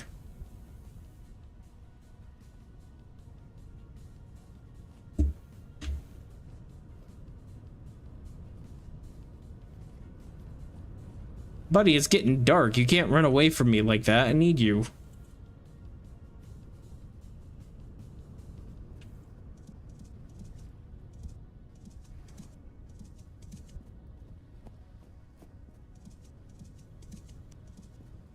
That's a wolf. Well, where the heck was that iron? I know it was around the village. I could have sworn it was to the west. I'm like southwest now of the village, but I could have sworn it was west. So maybe I need to go northwest instead.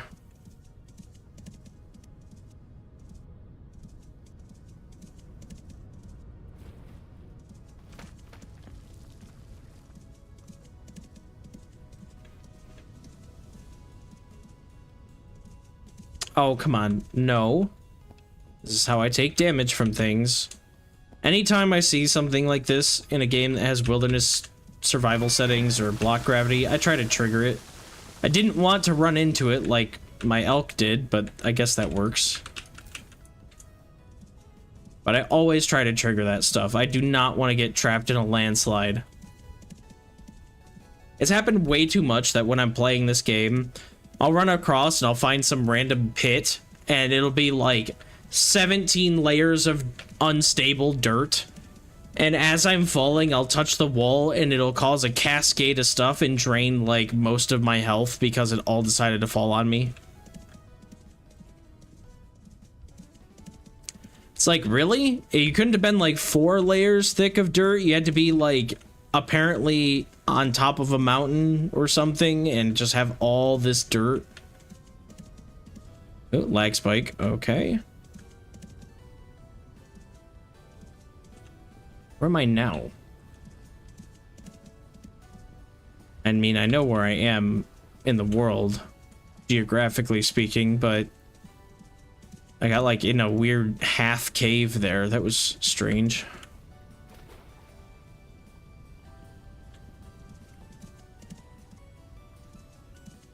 Let's see if I can rediscover the iron. I swear it was around here, but I don't think it was at the bottom of my larch mountain.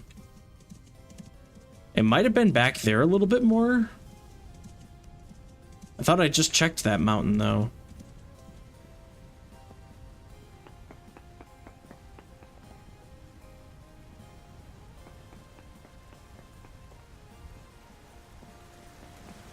Oh, stop sprinting. Definitely not here.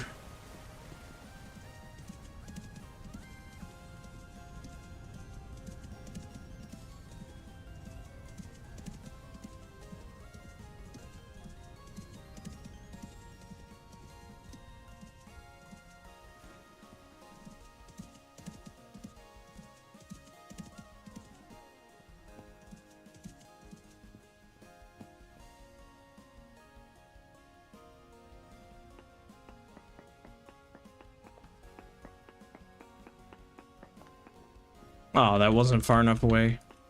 Yes, too much diag. There we go. Something like this should work. Still no. Where did I see that iron at then?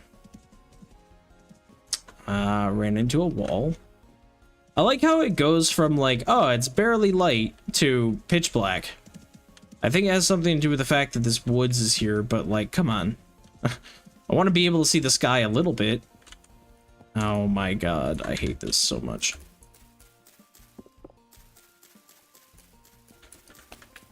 Too many leaves. I really want to try, there's a mod that adds, it like makes trees grow more like trees. So it's not just a big trunk with a bunch of leaves, but actually has like branches and stuff. I wonder if that would fix the way that leaves are like... Isn't that borax? Flint, okay. I thought it was borax. Hard to tell when you're only traveling in the dark.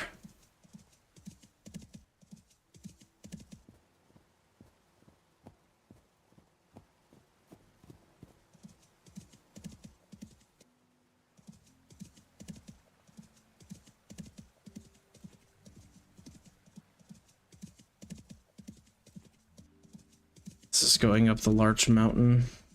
Should be. So there's my house. I can see the light from my blacksmithing area.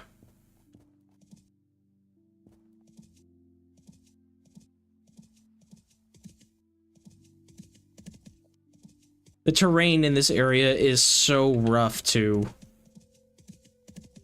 It reminds me a lot of my night world that I did for YouTube, except it's not so vertical, but it is like jagged like this all the time.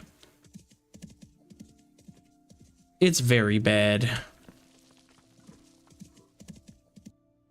and it's all technically like temperate, so you get bears and wolves that spawn in this mess too. It's probably the worst climate combo with the terrain.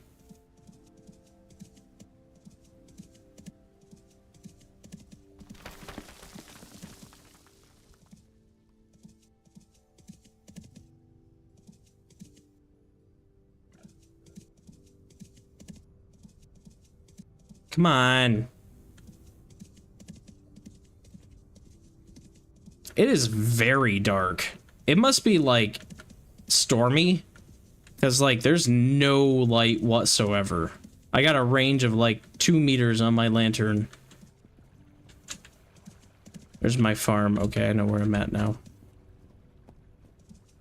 That's one thing I don't like, too, is when it storms, the weather just makes it pitch black at night. It's super uncomfortable.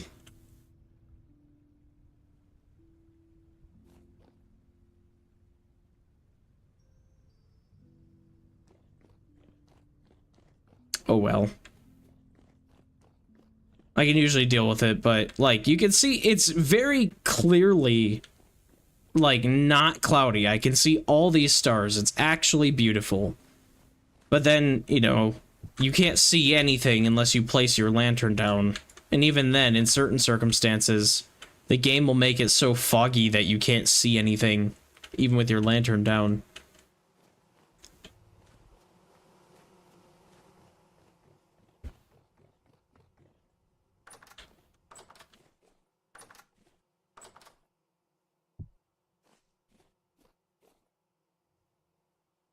Okay, well, it is freezing cold, but we made it. So now we're just gonna sit here and warm up a bit.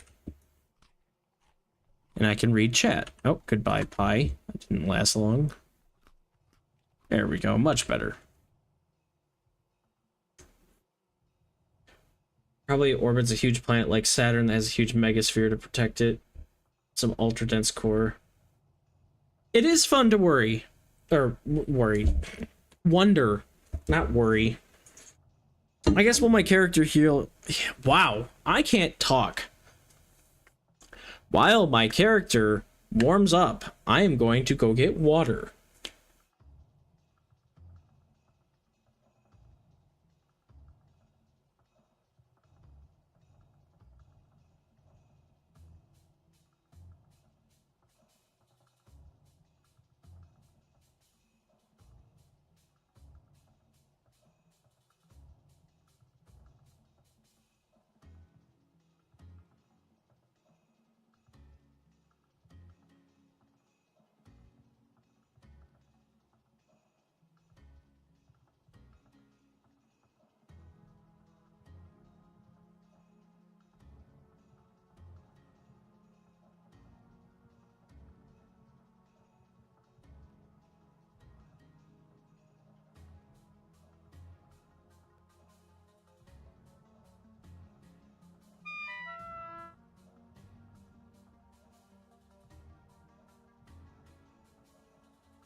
Okay. All right. Well, I seem to have warmed up a bit. It is now almost 10 o'clock, so we can sleep.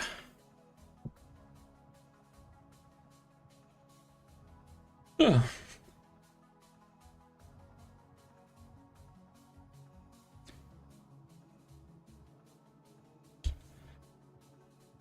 Oh, Gracie got up. Where'd she run off to? If she's up, that means I can bother her and make her appear for her performance on YouTube here. Gracie? Where the heck did she go? Oh well. I'll find her eventually.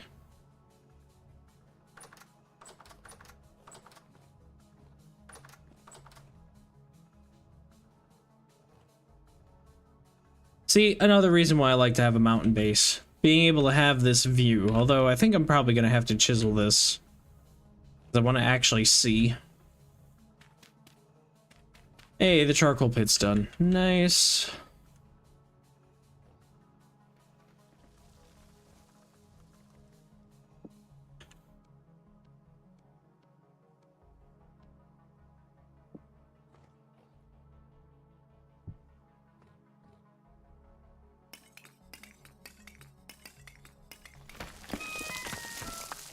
I don't think I was close enough for that to hit me.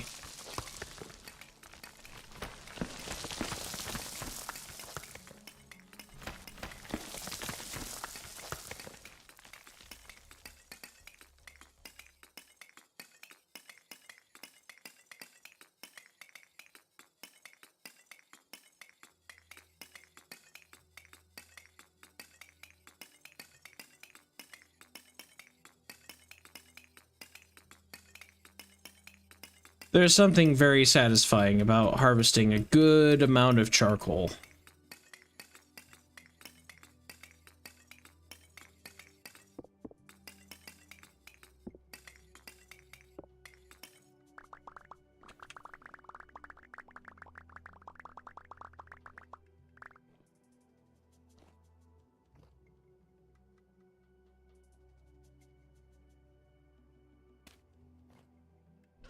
Nice, now I can really get to smithing and making everything.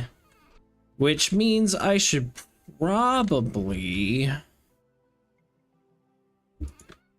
I have lots of fire clay bricks. I'm probably fine with that for now. I do have some tin. I can make tin bronze lanterns because I did find a good chunk of tin. I don't remember. Oh, I do actually remember where I got the tin. What else was over there? There wasn't iron over there, was there?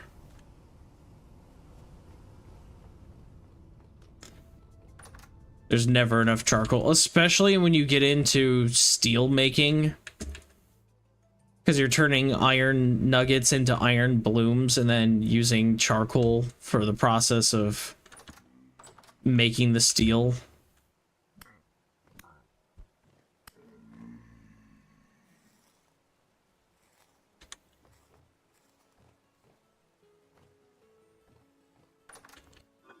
Well, I guess it's off on an adventure then to find out if maybe my iron is in a different location that I didn't think it was.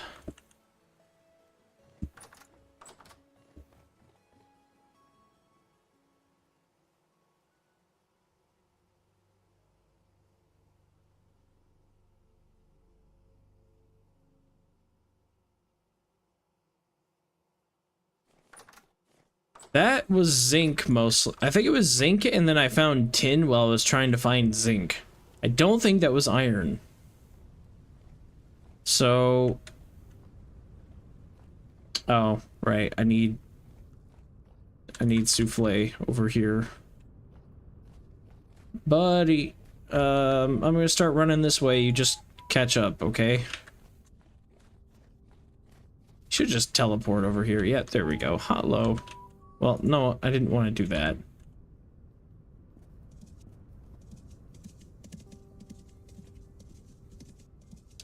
Alright, maybe it was this way.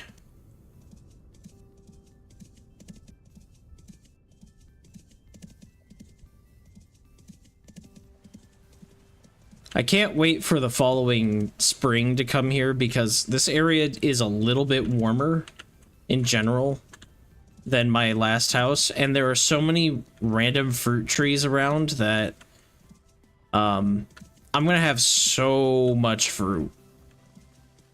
And it will be good fruit. And oh, there's a bear. As long as you leave me alone, we're fine. But there's gonna be so many fruit trees, and I'm gonna have rice. I should have a good amount of rice. I didn't get to grow too much this last year because I planted it too early and didn't have a greenhouse, and then I also then subsequently planted it too late. So it got cold on my first harvest and got cold on my second harvest.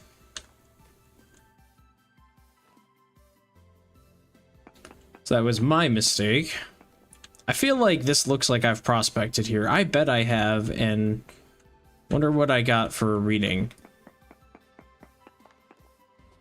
0 traces. Great. This mountain has nothing.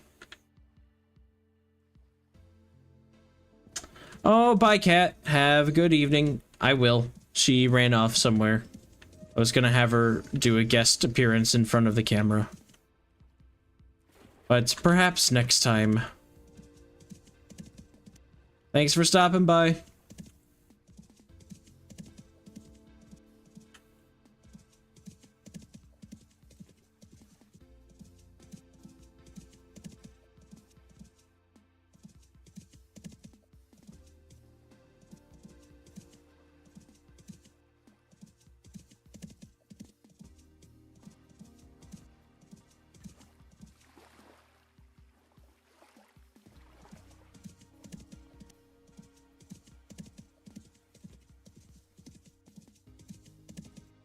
Like, look at all these fruit trees.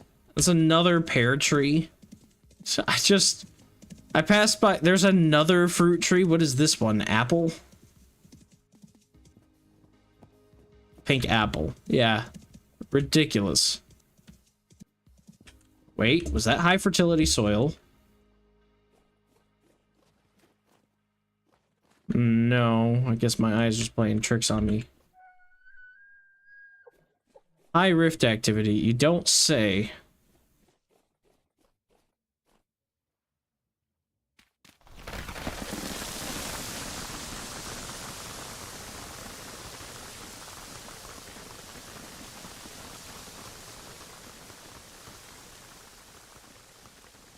Good lord.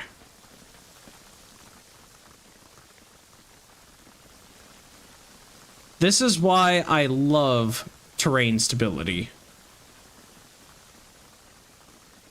Oh my god.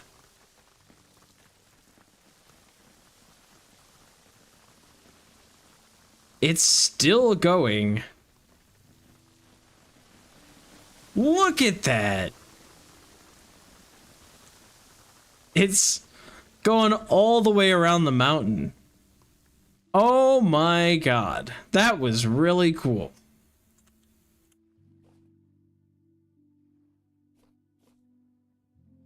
That was really cool.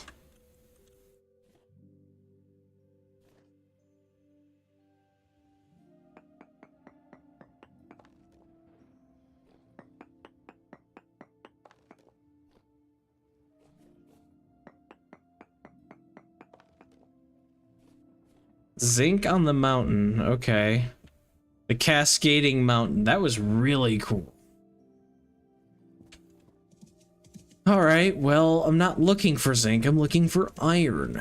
Which, again, I swear was back this way, but not through this forest, because this forest will eventually lead me back to the second story location, the Lazaret. I don't want to go that way.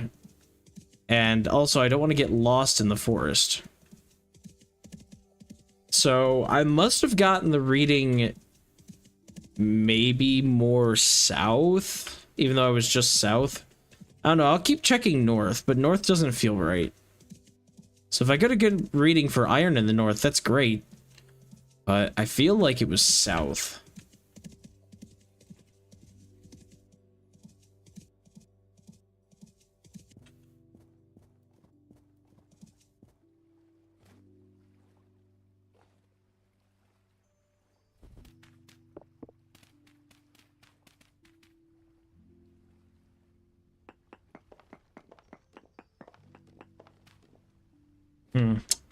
Unfortunate.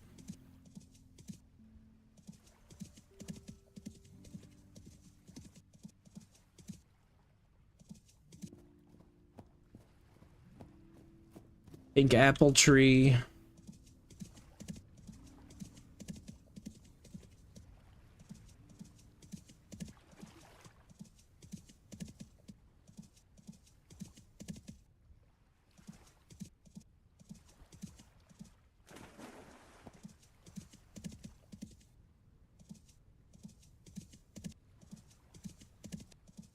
All right, let's go over these hills and see what we got.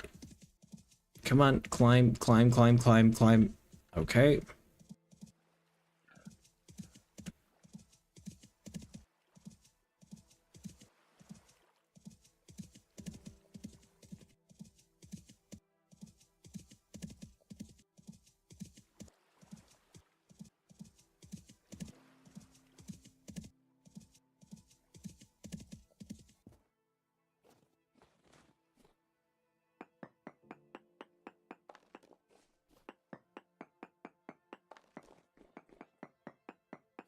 Let's go one more block. 0 traces of ore. Yeah, I don't know if north is the right direction, guys. I'm not hitting the ore at all. And I feel like this doesn't look right to me in terms of where I've been. I am gonna laugh though if there is iron like over here just next to the village, because they talk about mining for ore. Like, it's extremely dangerous and we would need the entire village. You guys have iron right over here at your fingertips. Maybe. We'll find out, I guess. We got quartz over here too. Nice. Salt and a little bit of magnetite. All right, well, very poor salt at 6.32.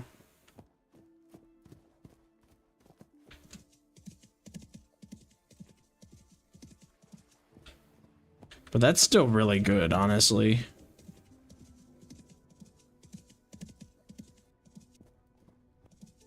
Salt would be nice to find, but apparently they only grow... I say grow, but it only spawns in pillars. So even if you got a reading like that that says, oh, it's low, or even if you had one that's good, it might not be easy to find because it's a very narrow, tall pillar that you have to just search for, I guess.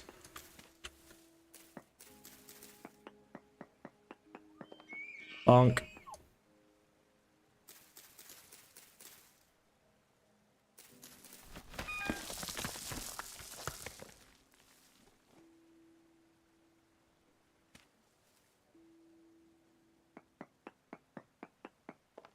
Bonk. Okay. Apparently was too close to the first reading again. I do that.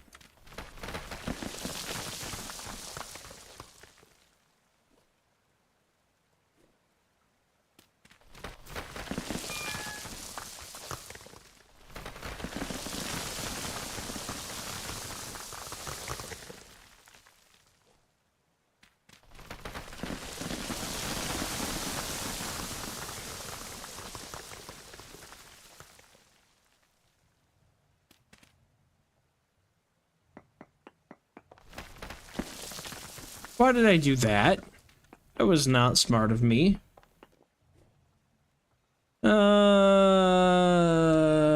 Poor like everything. Okay.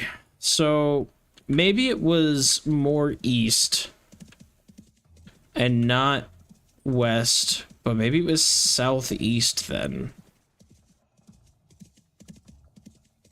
I'm not getting good hits for it now, but all I did was move more north. So if I go this way towards the village, but like not quite towards the village, kind of around it, can I find iron?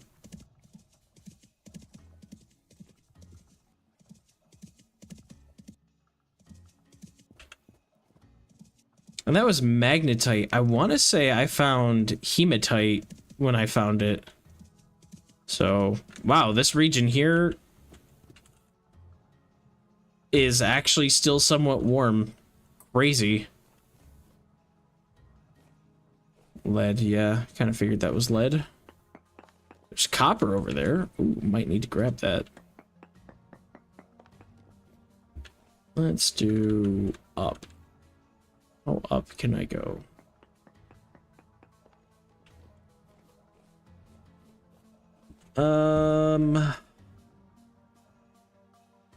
Yeah, not great. I can't believe this area is still this warm.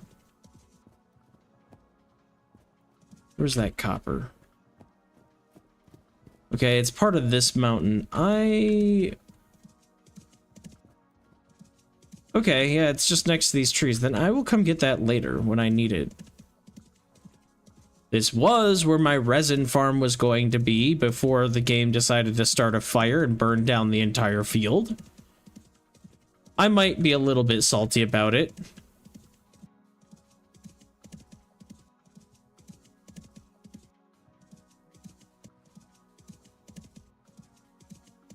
Ugh. Posture check. Don't slouch.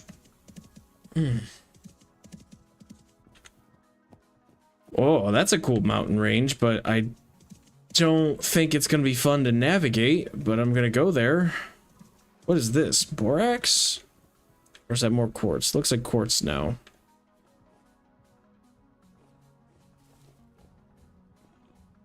Oh.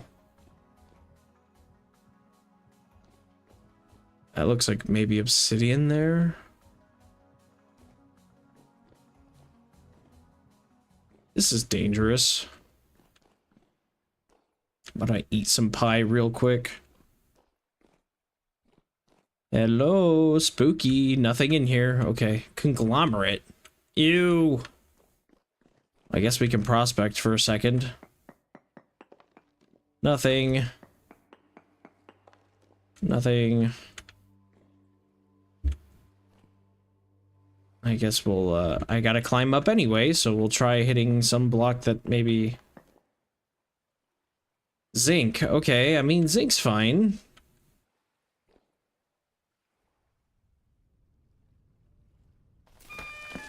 Ah! No! Bad game. Bad. On the elk! Jump. Sploosh. Is that more clay? Is that just medium soil? Or is that peat? Looks like peat. What the heck?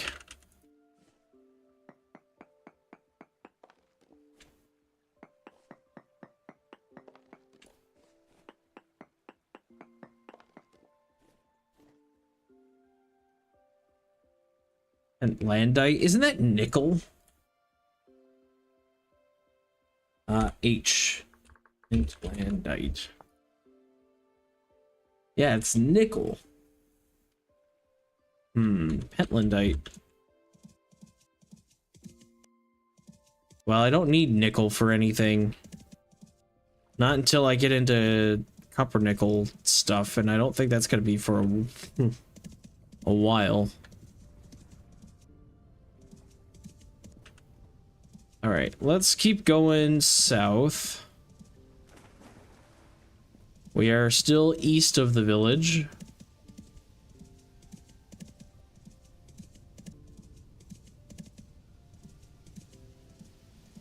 I definitely was not in a forest when I went to prospect.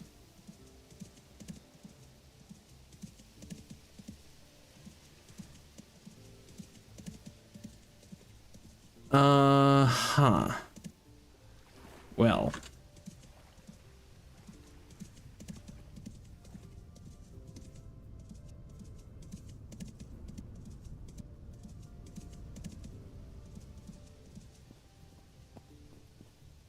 Hello.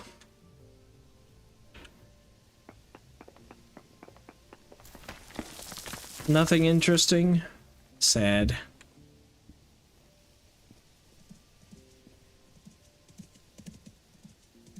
Let's go west now.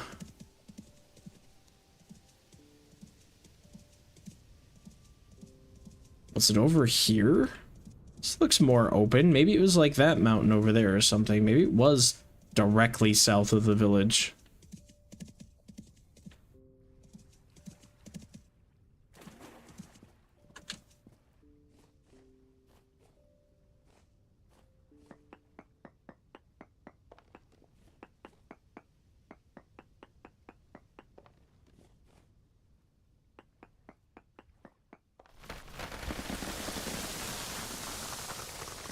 Okay, that's at least minuscule amounts of hematite. So that is a reading for hematite.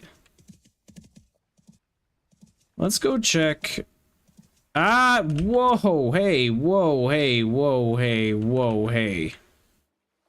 That's what I talk about when I say I cause all these landslides, because I don't want this stuff to happen. Come on, like you mean it, game. I don't believe for 1 second that you're okay with this. There we go.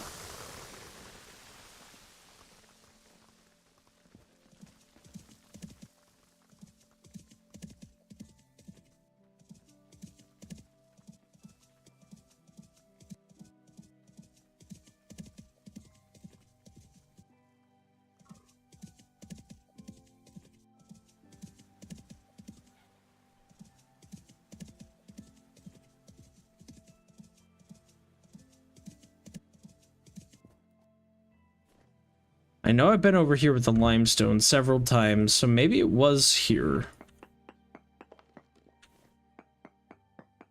And we'll do 3 blocks up, and then we'll try to do 3 blocks to the left again.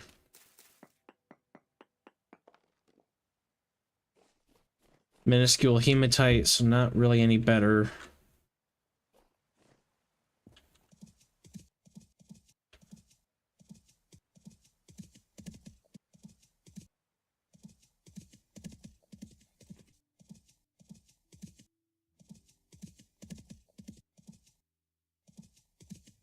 Well, it's getting too dark, so I guess we'll search that mountain next time. It very well could have been just straight south, and I was not thinking about it. I want to find this. I don't know if I want to mine it. I just want to find it for now.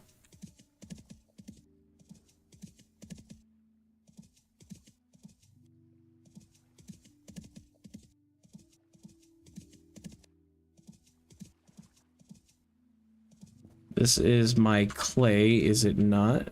Yeah, it's clay.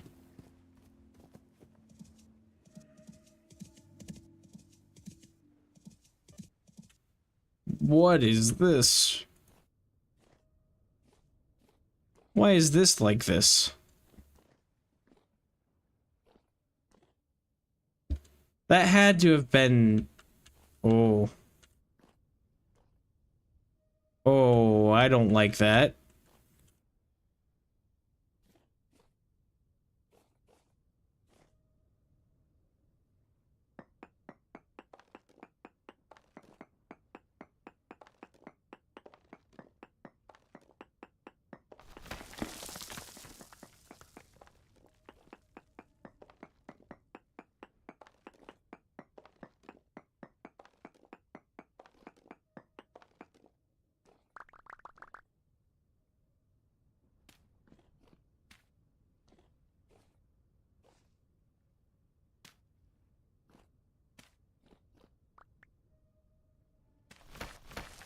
I knew that was gonna happen.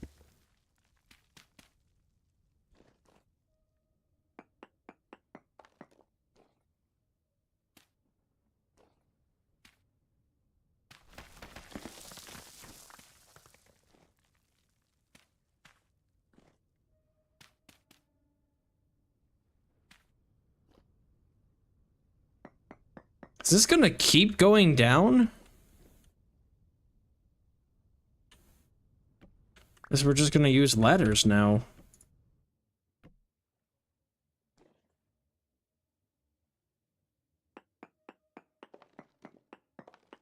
This is just a straight shot down.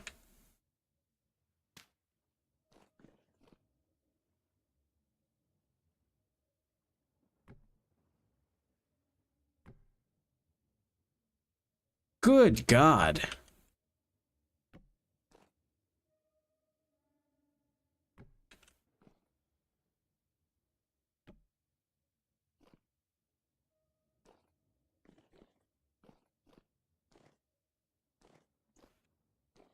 Oh my God. What is this pit of hell? I am not going down any further. I don't want to have something nasty spawn on top of me and kill me.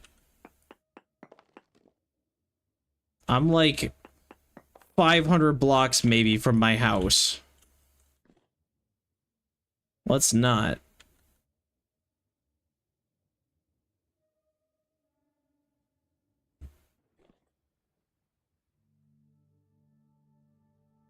What a terrible little cave.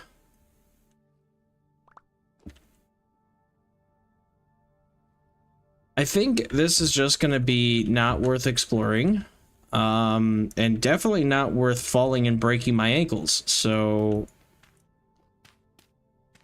we're just gonna do this.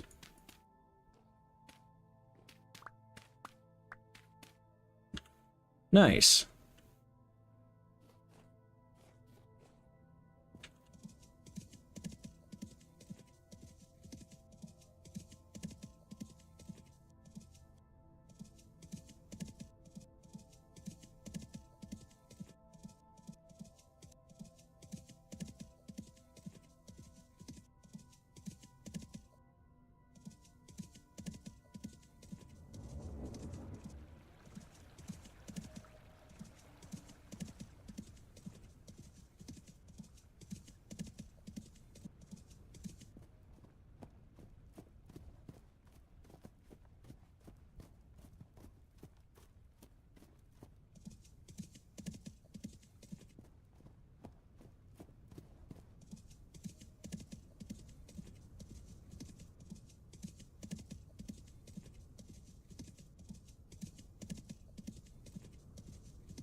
Guess I can check the bees while I'm out here.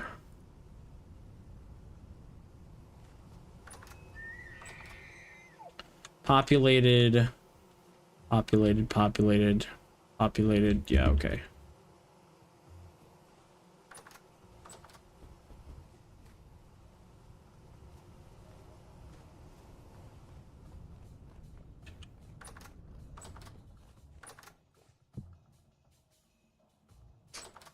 Okay, it is December 2nd.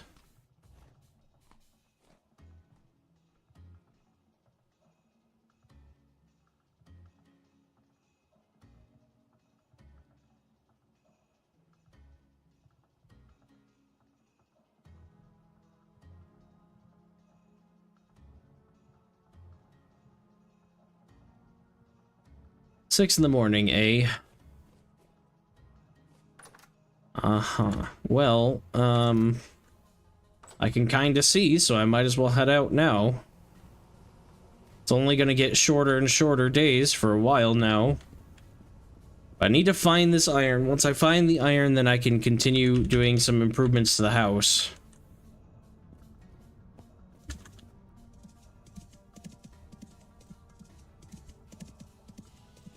Because that'll mean that I'll have a nice stable source of, like, iron pickaxes and stuff for mining. I have some steel, but all of my steel making is back at my other base. And I don't think I want to travel over there every time I want to make steel.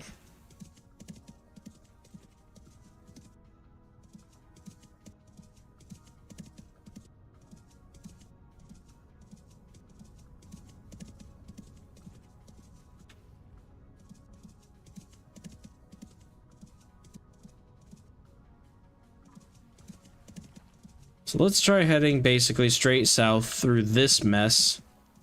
Eventually, what I'll do too is if I have a good source of iron, I will make iron pickaxes for this stuff.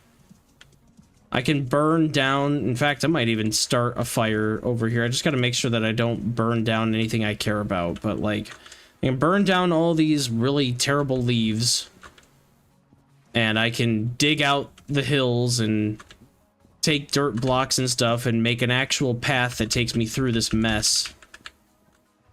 So this is actual garbage terrain and deserves to have a better path through it.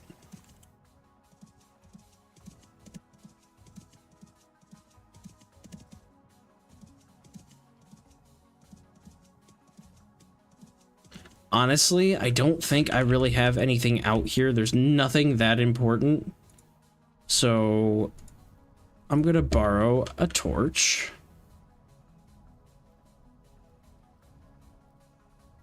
Come on, light the fire. It can't be that hard. There we go.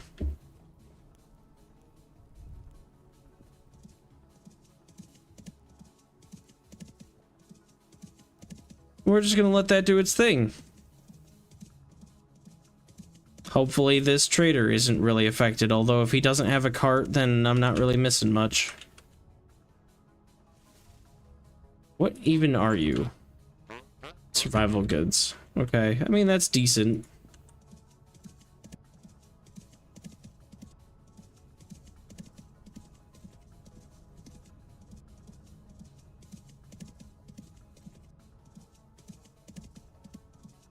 Alright. I think I should check this mountain over here. This is feeling more correct to me.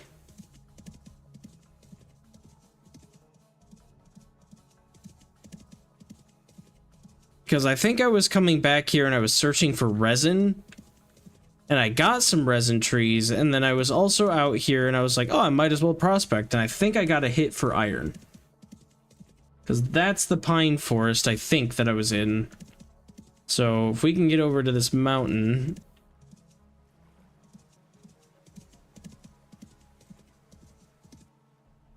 It looks like I prospected here. This is part of the reason why I prospect weird blocks, where I chop out the middle like this. Because it looks like I've been here before. So it kind of gives me a reading of what I should have done is marked this location. This is where I got the copper. Okay, I was actually just here. Alright, this is where I got the copper. So then I need to go... It wasn't in the bauxite, but there is bauxite near me, which is nice. I guarantee it was not over there. I do not remember being over there. So then it must have been further south. Oh, this is gonna collapse.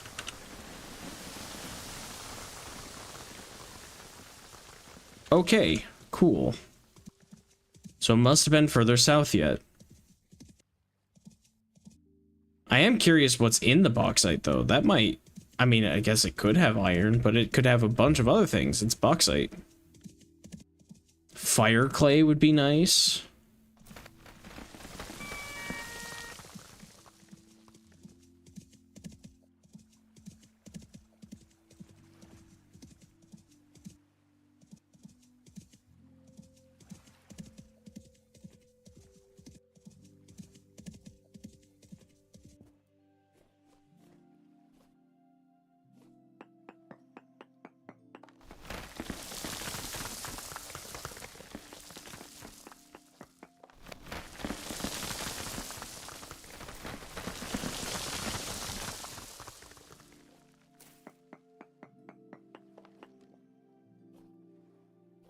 Ilmenite. That's titanium.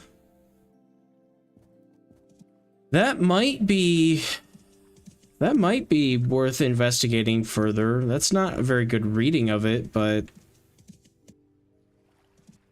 ilmenite is what's needed for the cementation furnace. So eventually I will want to make steel over here, because this is going to be my new permanent base.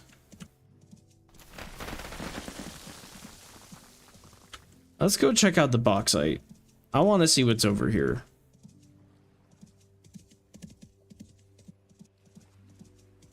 That's my large mountain, so it's just east. No, west of my large mountain. Okay.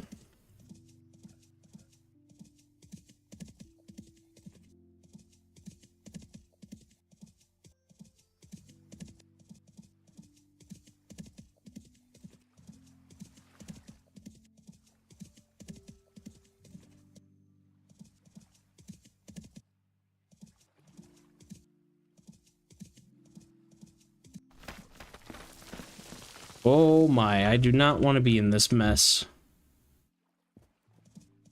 Why, game?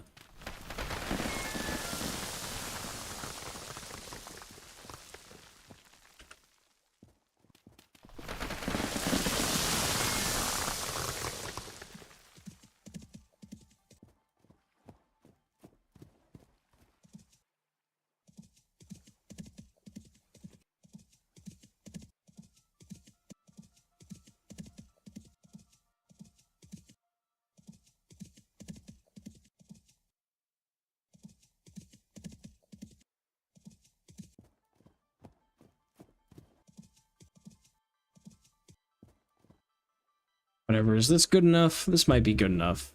It'll just cause a couple quick landslides. Gotta reveal some of the mountain.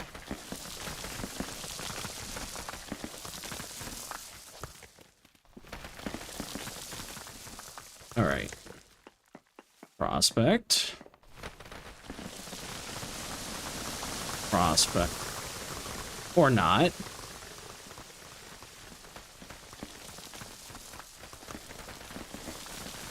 Prospect.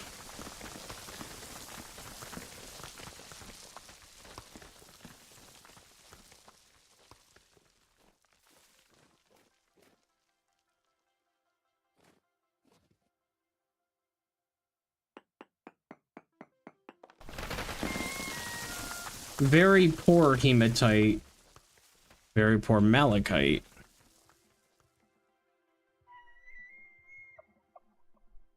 It'd be really nice if I found all three of those minerals in high concentration.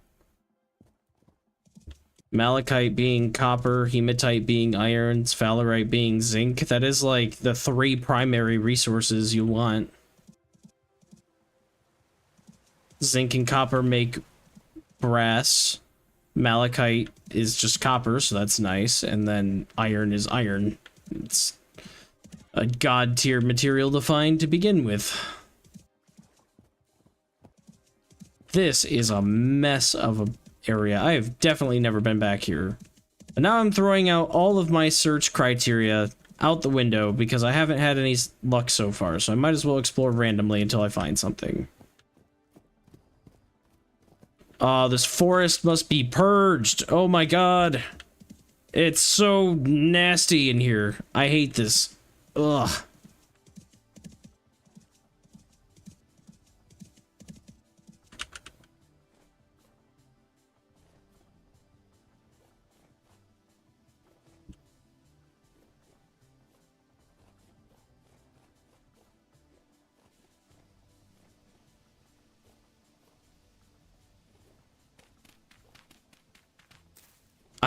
I don't see any rocks for me to hit and prospect.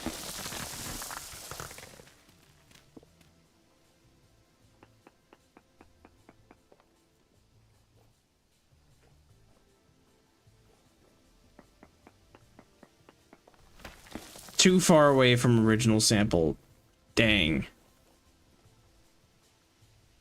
It's not my fault they cover the whole thing in dirt, so I can't actually get any samples.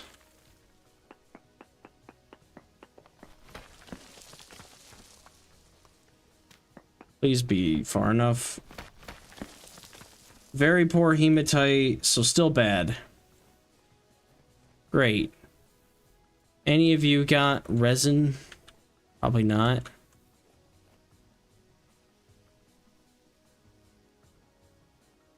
No.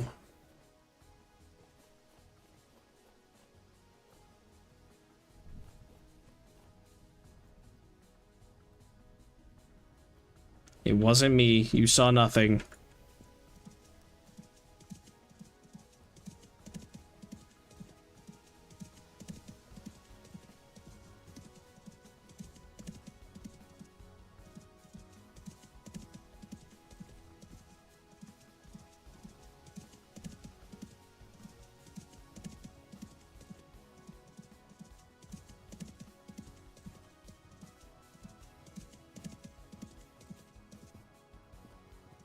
Oh, come on. Get me out of here.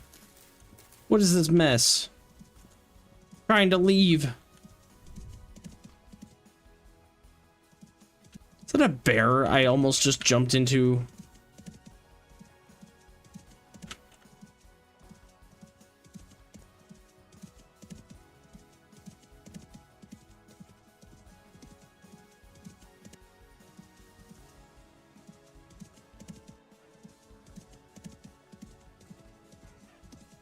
What an awful area. I dislike this so much.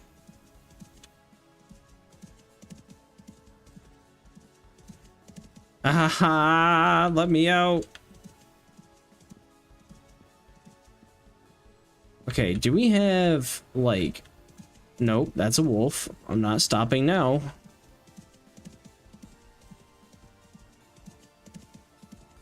What a mess.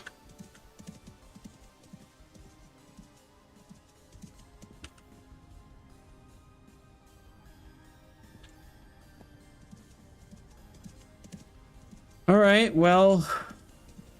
Now we're just gonna keep going west, I guess. Since we're already super far west, might as well continue.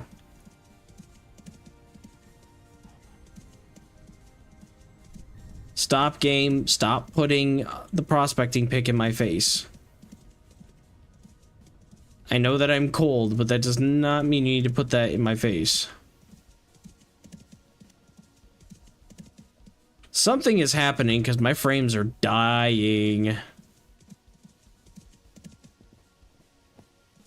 What is this cave?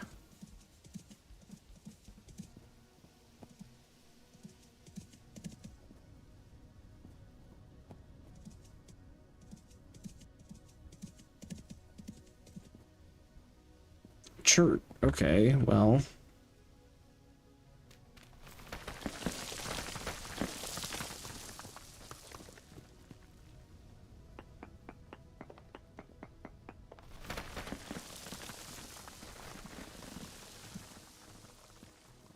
Oh, what is this mess?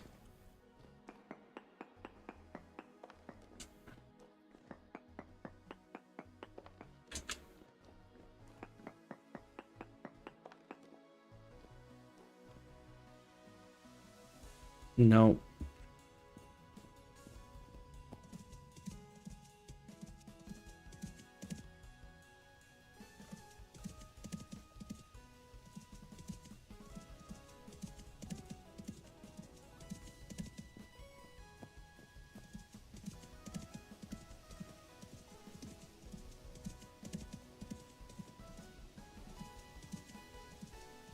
Well, no luck, I guess, on the iron search. Very weird. I know I found some, so I'll have to continue exploring maybe off camera if I find some time between now and next stream. I can keep searching and see if I can confirm where this iron is. This is so crazy. I know it wasn't that far from the village.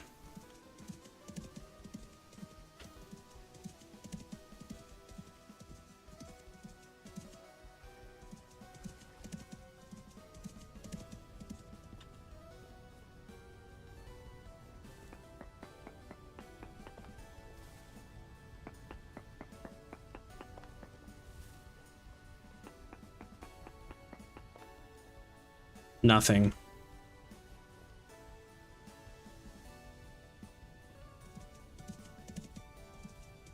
I should have found a way to mark it before.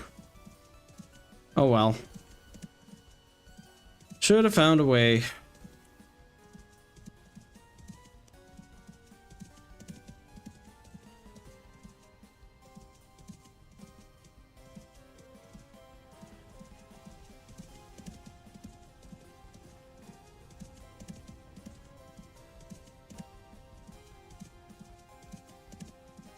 Bear.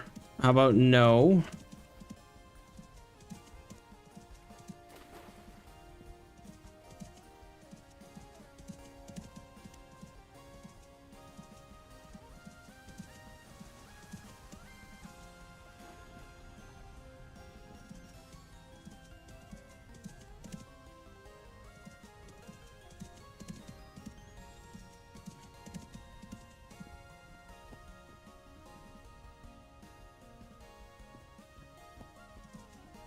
There's only one more thing I want to search.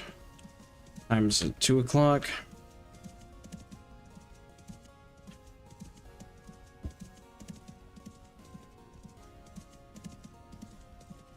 Ah! I'm gonna go back to my pine forest that I was getting my resin from and see if I prospected that. I didn't think my iron was there.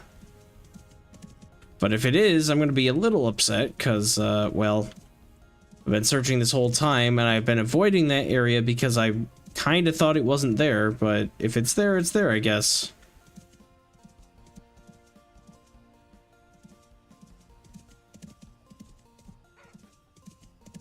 Gracie, hi. Yes, I hear you. Would you like a pet? Yes.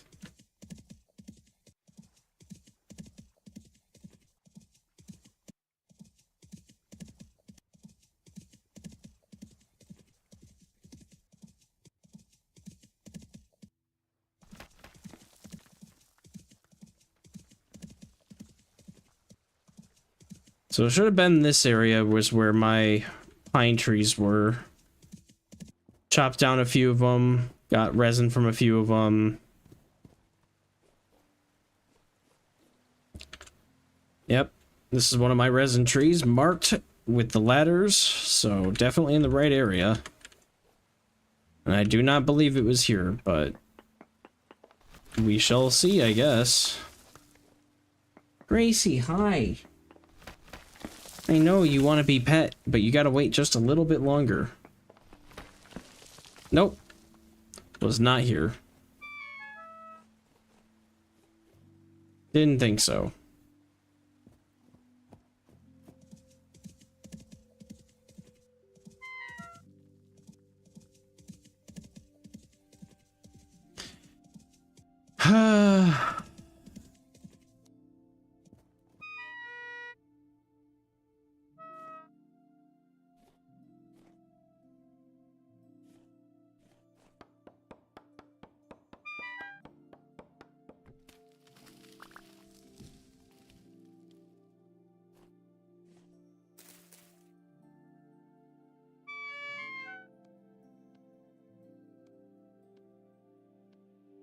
The heck, game?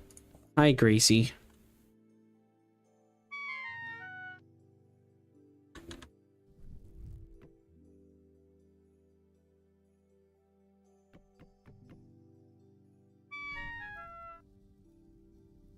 Hey, what are you chewing on? No, no chewing.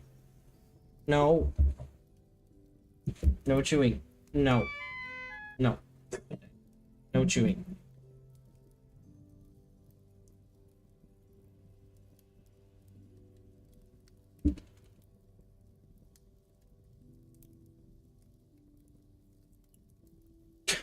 Silly kitty cat.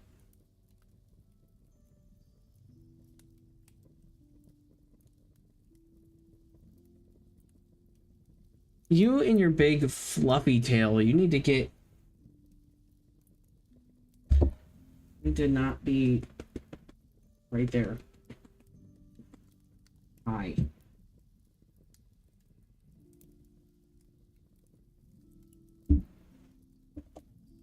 Hi. Thank you. Thank you for gracing us with your presence, Gracie.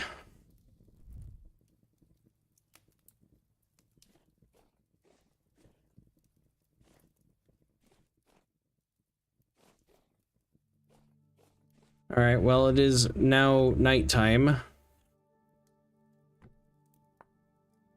I will grab the flint that I see, I guess, since I'm up here. I'll have to find that iron off camera, I guess. So probably for tonight, we'll just head back home. We spent like 3 days exploring for this imaginary iron that I apparently did not see.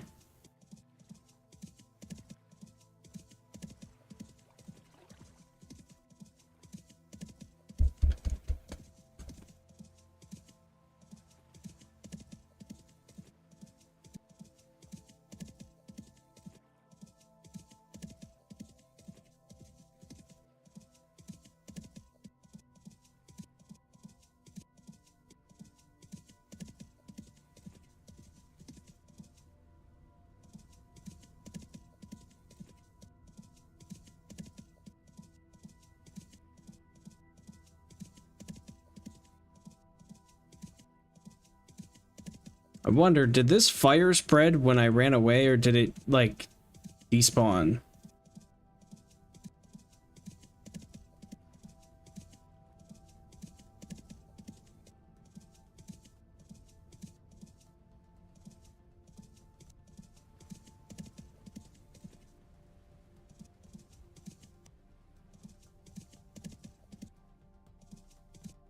It must have, like, stopped burning when I left, because it should have been way worse than this. In terms of, like, burn damage. Way better for traversal. Like, nothing got burned down.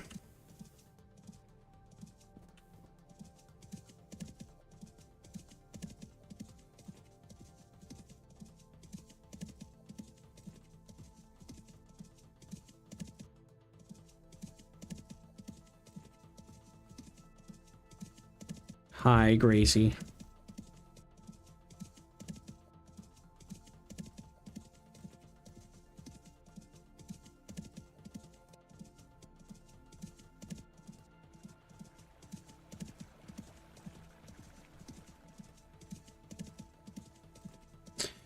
Unfortunate. Where did the iron go? I'll have to search for it, like I said, off camera, hopefully. If I got some time. Next couple days here are going to be pretty busy. So I don't know if I'm going to have a lot of time. But hopefully I can get some stuff done. Ooh, this area is deep snow.